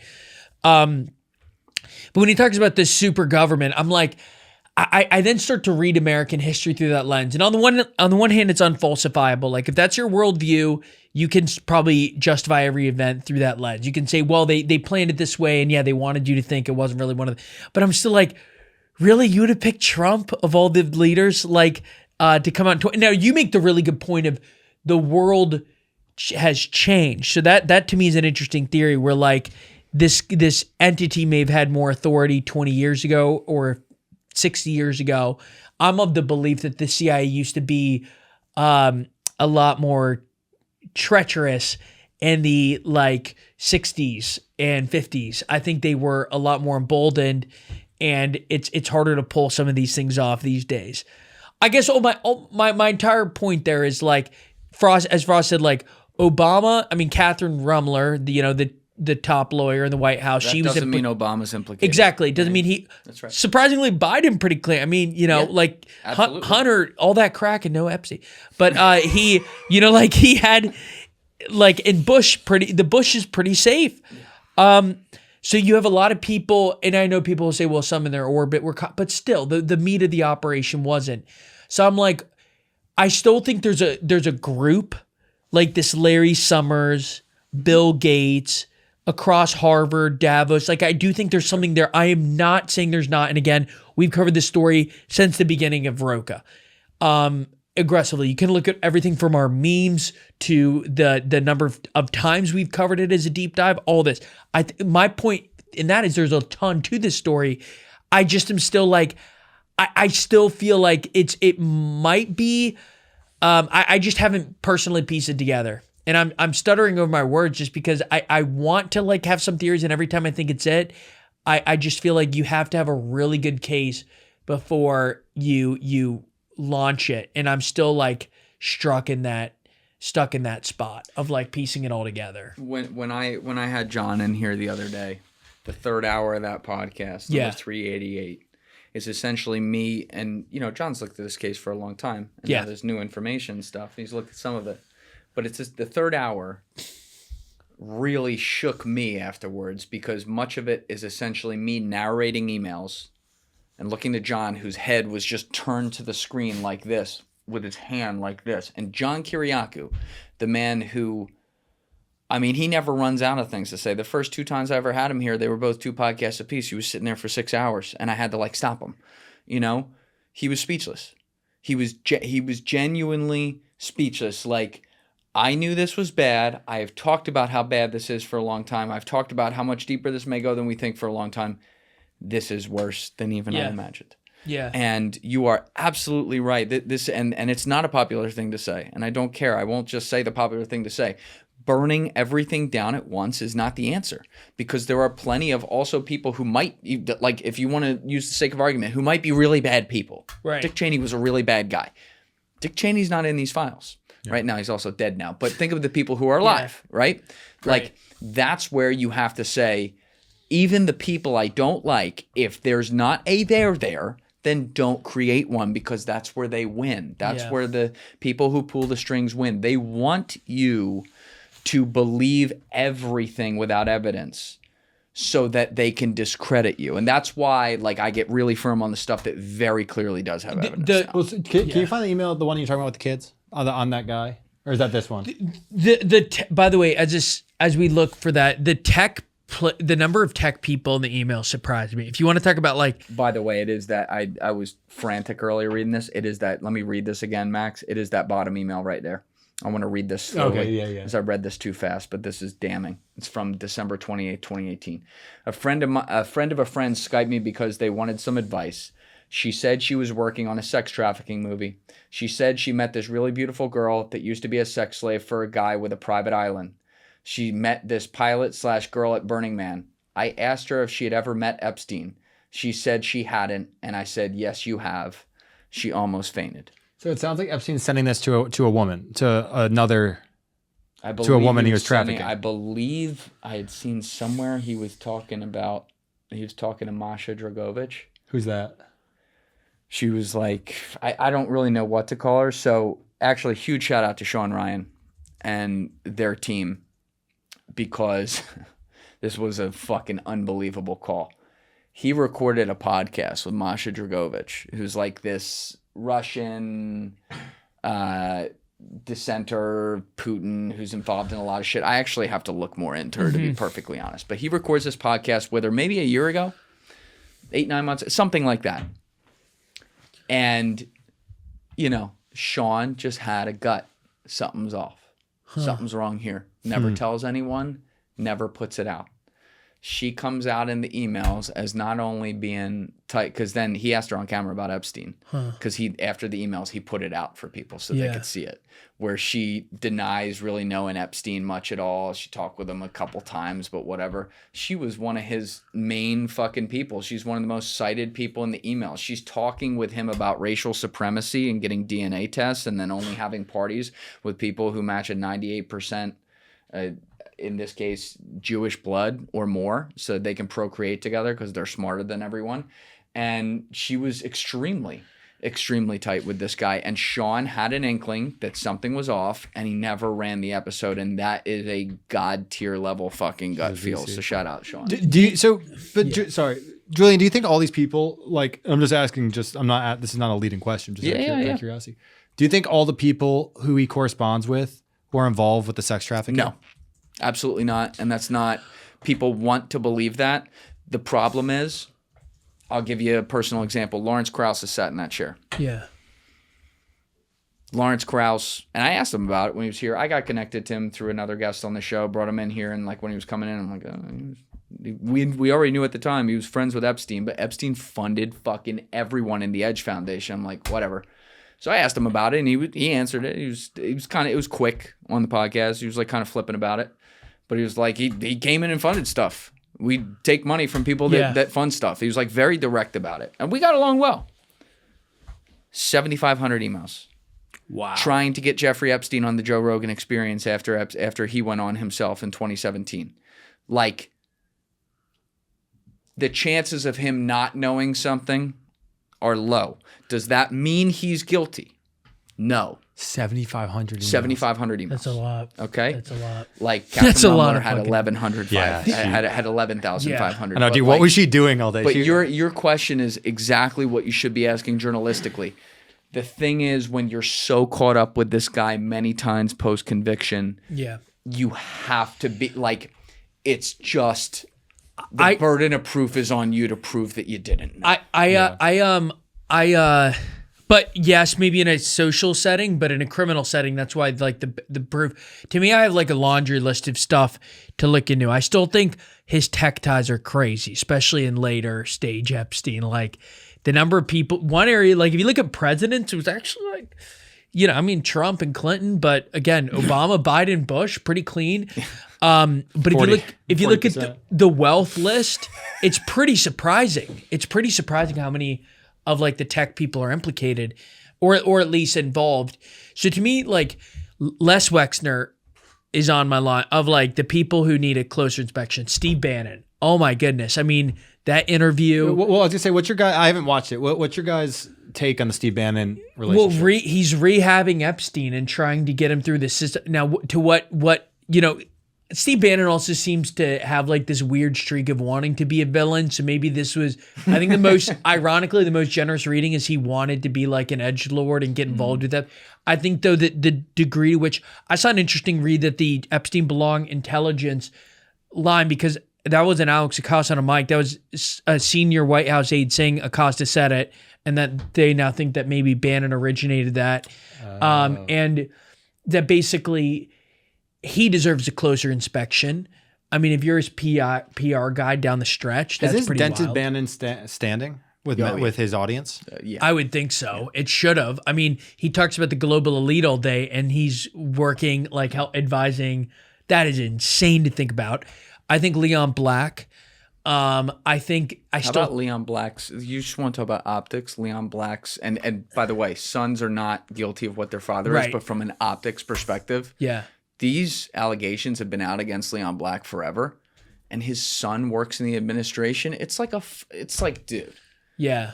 The William Barr dad. Yeah, by the way, who's in charge of the transition team of the administration? Howard Lutnick. Lutnick, to me, I think we have like overthought some of this too, where like that was a big lie. He should get fired. You're fired. I think some presidents, say what you want about like Obama and Bush, they would move people out of there if there was like a scandal. And I know people are like, they were so deep state. Eric Holder, I guess, is an exception for too. Obama. But no, I'm saying Acosta was moved out of there? That's true. But I'm saying over this. Lasted 10 days. Well, Trump term 1 fired everybody. But yeah, this term, he's like, what does Kash Patel have to do to lose a job? Why? That's my question. I think the weakness point is one reason he doesn't want to be perceived as weak. I'm saying he should be moving them out. Like, why is he not? Why Pam Bondi? I think it's probably either the weakness point or he doesn't want them to rat on what they know, and maybe they know more than he'd like us to believe. Like, if Bondi hit the podcast circuit, who knows what she's seen that they don't want out there? Who knows what tell-all book she could put together about what Trump said about releasing the files and calling the American people. I'm sure like Trump was like, these fucking idiots won't drop this story. Guess what? I was friends with them. Everybody was friends with. Who knows what quotes he has? I'm making these up, obviously. I bet you Pam Bondi could write a pretty explosive tell-all. I think that's another reading. I'm sure the audience will have some more theories, but I don't know. But I think that like there should be some basic accountability. Elon Musk on this, I'm not looking past that either, by the way. I don't think he's... You should answer for that. I don't think he's like criminal per se, but like to want the epic parties girls for the win and to consistently insist and then get rejected from the pedo party. not that it was a pedo party. I do. Again, we're in a different position. Like I don't want to say things that aren't true, but going to the island is like... It's like that college party where like whatever house it is, whether it's the wildest frat or like my college didn't have frats, but there was always a house where like you didn't know what was going on there, but you knew the hardest drugs were happening. You knew the girls that ran around there. It was a little weird and whatever. like when you walk into that house, you kind of know what you're signing up for. You don't know exactly what's going on. I think a lot of people knew vaguely what Epstein was known for, like Trump in the early 2000s saying that younger women, even younger than I like them. You know, that line, like in the New Yorker profile. Yeah, I guess a lot of people knew what he was about and he still ran in his circles. Not to. So when we last weekend in our app, every weekend we do 5 deep dive stories in the weekend. 3 of them last week were about Epstein, and I was looking at the feedback from our readers, and it's very, very. I'd say like 70% want more of the content. They're just horrified by everything. They think it's a story of the year and all, story of the century and all this kind of stuff. And then the other 30% are essentially it's a cover up. It's a distraction. Red herring thing. And I do say, the point that Tui made before, I do. So again, I'm not at all. I just don't know what to make of it, right? I want to learn more about it. I want to keep reading. I want to keep attaining information, just figuring out where it is. I don't think, obviously, nothing should be off limits, and we should be pursuing the truth in every single aspect. I do worry about, dude, I think this AI stuff, man, it is fucking terrifying. It's terrifying. And it's happening just in the period since, like, say, July, when this Epstein stuff really started popping off. Dude, like, the AI stuff, it's become everywhere. It's starting to shape everything. And this is what everyone's talking about. So I think 2 things can be true. There can be smoke and fire. I agree. Yeah. And it can also be that this is all everyone's talking about. Dude, I'll just say this is my own opinion. I'm terrified about the AI stuff. I think the economic ramifications of it are massive. I think the control for the government, everything. I think we're looking at a potentially the most destabilizing period ever for the U.S. Maybe since the Great Depression, but in modern times.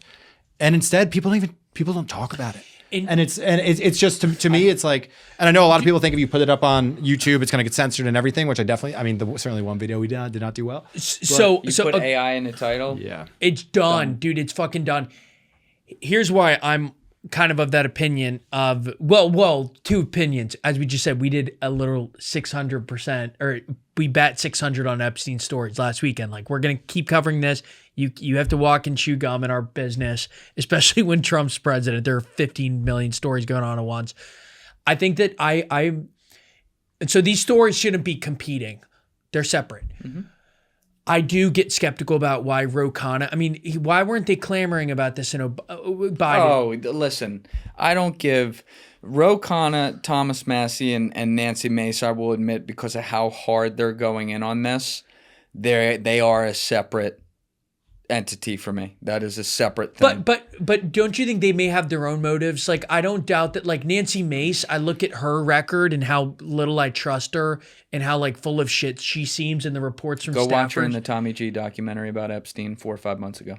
It's worth watching? Yes. Yeah. Because you can tell she's still trying to toe. She tried really hard to toe the Trump line, then look no farther than Marjorie Taylor Greene, who talked about, this is a woman who, when they were forced to wear masks at Congress, wore a fucking Trump mask on her mouth. She was the biggest MAGA person ever, and she talks about that conversation with Trump where she's like, I'm trying to help you guys. I believe you. I don't think you're guilty. Get out in front of this. And he's like, you don't understand. I have friends who are going to get hurt. You have pedo friends who are going to get hurt? You're covering up like calling Lex Wexner a friend, which we now know that's one of the people he's referring to in the year of our Lord at the time, 2025, is fucking insane, But bro. Marjorie Taylor Greene allegedly did the pivot after she didn't get the Trump endorsement for Georgia and Senate. Why didn't she get it? But I don't necessarily buy it because she's politically unpopular. Like, I'm not a Marjorie Taylor Greene I know. But my point is, I think that those 3 have a grandstanding track record. I don't think Thomas Massie has that. Rocan is a guy I actually, like, when the Ukraine war broke out, like, I felt like actually looked at it somewhat diplomatically at the time. I don't know his voting record on all of the fucking funding. But it's like Ukraine, he supported the insider trading bill, and then it turns out he has traded, I think, the second most of any sitting congressman. And it's like Thomas Massie, there's always been a history of a libertarian who loves the spotlight. Does it mean everything he does is wrong? No, not at all. But it does mean, like, I do wonder when people are so vociferous about this. And I just do wonder why they're doing that. I think if you're going to examine motives, you got to look at everybody's motives. You do. Nancy Mace has like the most insane track record for her ex-staffers, and I don't take that lightly. My point on all this is that I think that like AI is like in the last week, let me put it this way. There have been some disturbing Epstein revelations. There's also been Sam Altman talking about humans guzzling up more resources than AI when it comes to acquiring new knowledge.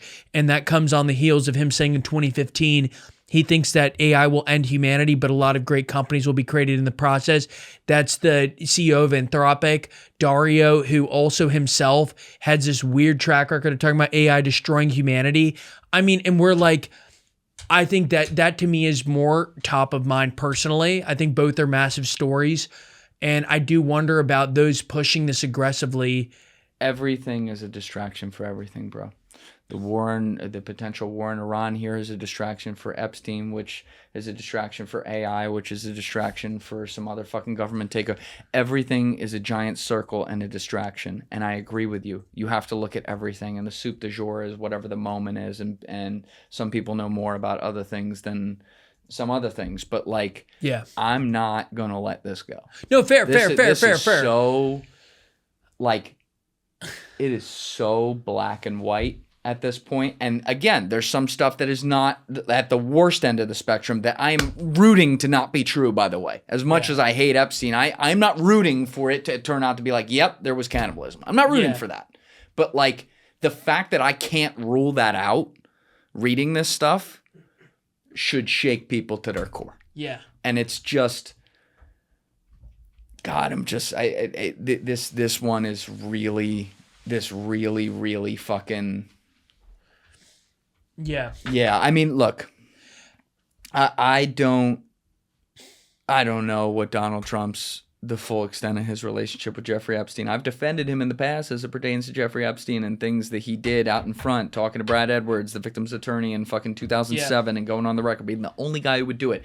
Talking about him offhanded during the 2015, 2016 campaign about he got problems at that island. Now he's coming out there going, I like Bill Clinton. Why? Yeah. Why? Yeah. That is why. You guys are journalists. Why? Yeah. And you guys are actually real journalists. Yeah. Like that, if you are not asking why is Donald Trump suddenly saying that about a guy who he stared in the face during a fucking presidential debate and said he raped people. Why is he now like, I still like Bill Clinton. Right when Bill is going to go talk. Like, I mean, there ain't a defense attorney in America who won't tell you off the record that not to say he's guilty, but that the behavior doesn't look guilty. Yeah.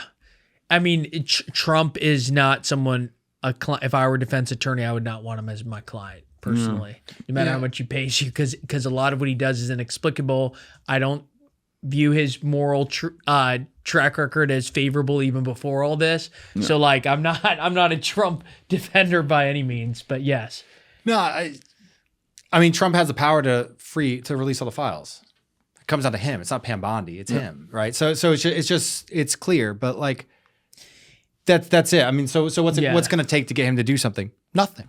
Well, and also every administration before this since Clinton has covered this up. They deserve absolutely no credit for this. Well, that's the thing, dude. I don't give any political credit to people right now. I told you those three are kind of a separate category. Everyone else can fuck off. They get no credit. They covered this up forever. Yeah. Yeah. I think a lot of people, they love the game of noble lies. We saw this during COVID where they'd rather hide the truth from the public so as to not make them look bad or their institutions look bad. And I think that, a lot of people are like, trust in government's low, trust in Congress is at a historic low, which it is. And then they're like, so you know what we can't do? We can't show that we've been hiding this for a while. Okay. And so, yeah, I think there's been this, they are way too comfortable with noble lies in the government. Like, let's hide this from the people. I mean, I do think there are state secrets. Like, I think it's dumb to I think some people are like, open source the government. And no, you can't do that. You can't do that. But there are issues where they don't trust the public and that feeds the public's distrust. And so that is outrageous. I think that's why a lot of people, we see it around the country and rural white communities and they're just like, I just don't trust the authorities. And that's a big freaking problem right now. Yep. You just, there's certain things that need transparency and a light shined on them, especially when it's done. Yeah. Right?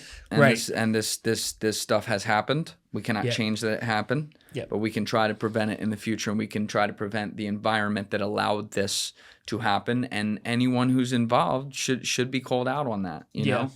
If I can't help but thinking if fucking China were involved with this, these documents would have been released fucking 6 years ago. Yeah. But they're not. Yeah. I mean, the thing that honestly scares me, I think we talked about this last time, but it's like, okay, well, if this is happening then, like all these people, we're talking about 2010s, 2000s, 2010s, right? Mm-hmm. Well, since then, it's like, obviously it's not like this kind of stuff stopped. So That's it's right. like then, and then I can't remember if it was you who said it when we were here last time or someone else I was talking to, but the person made the point, they're like, well, you don't really need a Jeffrey Epstein now because everything is recorded on your phone and literally everything. Yeah. So it's like there's nothing's private. If you're doing something illegal, if you're doing something, you know, that's going to put the scarlet letter on you, somebody knows. Somebody knows. And it's just it's disturbing, bro. I mean, all this stuff is extremely disturbing. But like again, dude, the combination of this stuff, the tech stuff, it's a dark time. It's definitely what gives me hope are people. I think traveling the country, you see great people everywhere. I think of my loved ones. And like there is like a lot of human decency and so much value to life beyond, you know, your view of your governments and politics and culture, war and all this stuff. So like I do kind of rest on that. I think this is a great reminder of not placing too much faith in government and instead recognizing the, you know, deeper truths of life and the more valuable things. And I, you know, on AI and I still remain hopeful. I really do. I think that, you know, we don't see the unseen sectors that'll be created, and we may underestimate the resilience of our species. Like I saw yesterday that it was the 20th anniversary of the iPod mini coming out. And I'm like, dude, that was only 20 years ago. Think about life today. Yeah, it's nuts. And I'm like, and we're okay. I mean, you know, more or less okay. Yeah. Yeah, so I guess I get some hope from that, but yeah, dude, insane time. I mean, it's a good time to be in the news business. It is. We didn't even get to talk about El Mencho. We did not. I'm going to be having a podcast coming out right after this with Katarina Schultz. She's coming back into town, and let's just say she's on this story. Put it that way. She's covering it inside. But yeah, there's so much going on. It's like you can't even decide. I appreciate you guys being good sports about this. I get worked up about this case. Well, dude, I should be more informed on it. Like I said, I got back Sunday, and I was like, start reading. Well, yeah. But I mean, it was just, honestly, it's like I was gone. And just like being in the mountains in Lebanon, I was like, yeah, that shit's going down. Yeah, one of the things the Epstein survivor talked about when she was in here was she came from the modeling world, and she was just talking about how obvious it was. Really? Like the whole, and it's not just Epstein at all. Like she's like, obviously, like he's the worst guy I knew, but they just traffic you everywhere, you know? And then she just got out of the modeling business. She was a modeling scout for 15 years after she was a model. Wow. You know, and she's like, listen, there's aspects of the industry that I enjoyed that are great, but then there's like this underbelly dark side that's just totally wrong. Yeah. You know, and when you see that and what, you know, she was trafficked to him all kinds of times, and she was one that was of age. Wow. But, you know, she talked about the one time that she saw like a 13-year-old girl in the car when she got in there. She talked about when she was on the island, there were girls who were underage there with Prince Andrew. Jeez. You know, like, so just inviting the prince for the views. Yeah. Come on. It just is what it is, man. But to your point, you got to go piece by piece and you know, if you want to shun everyone who's in the files because they shouldn't have been associated with them, that's fine. When it comes to the criminal prosecutions, which I want to see, which apparently they're not going to do, but I want to see them and push for them, you have to get evidence on it. And you have to get direct evidence on the people involved. And we have evidence, obviously, on the people that were running it, but we got to find the evidence on the powerful people who were clearly, you know, it's like running a RICO case with the mob. Yeah. That's effectively what this is. They're talking in code. Yeah. They're doing these things. I want to assume it's not, I mean, it is the worst stuff. I want to assume it's not the crazy stuff that you used to be like, all right, that's not even proper for a 4chan article. Yeah. But, you know, or chat room.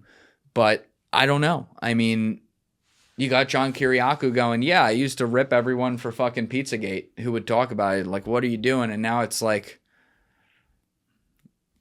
maybe there's something there. And that is what, oh my God, that is wild for me to say out loud.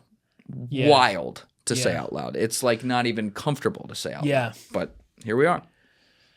Insane. I mean, again, last thing for me on this is like, I think that, you know, from our perspective, I think you have to rank order issues to look into. And I think some of those VIP relationships still need more scrutiny. The Les Wexner, I don't think there's been enough reporting on how Epstein got wealthy. You know, the New York Times did that really long deep dive. But still, it doesn't really answer everything. Right. I think Leon Black, I think Steve Bannon, then I think the future file was released. Will there be the remaining files? Will we see them? I think there are a lot of things that like we're going to stay focused on. And then also, you know, take the new theories as they come and start to give them serious treatment. Yeah. That's kind of how I view it. And, you know, and I hope that the public's fury scares any scheme like this from happening, or at least people to walk on eggshells more and more. I think people are going to be more careful with the meetings they take. I hope. I mean, we'll see, because like this guy, I'd start doing Google searches. You know, no email. The 4 commas between everything. So I love torture vid, comma, pizza. God. Yeah. Just a weird way of writing. Anyways. Yes, it is. Julian, thank you you guys manning the watch. Yeah, and thanks for seeing hanging Valhalla in there with me on this. I get worked up about this. Yeah, what's the Cash Patel line? Oh, God. Thank you. We got the watch, and I'll see you in Valhalla. Oh, God. Dude, him at the hockey. Everyone subscribe to Roca. We got him linked in the literal title. Let's go, baby. Peace. Give it a thought. Get back to me. What's up, guys? Thanks so much for watching the video. If you have not subscribed, please hit that subscribe button before you leave, as well as leaving a like on the video. It's a huge, huge help. You can join my Patreon via the link in the description, and you can also join my clipping community via the Discord link down below. See you for the next episode.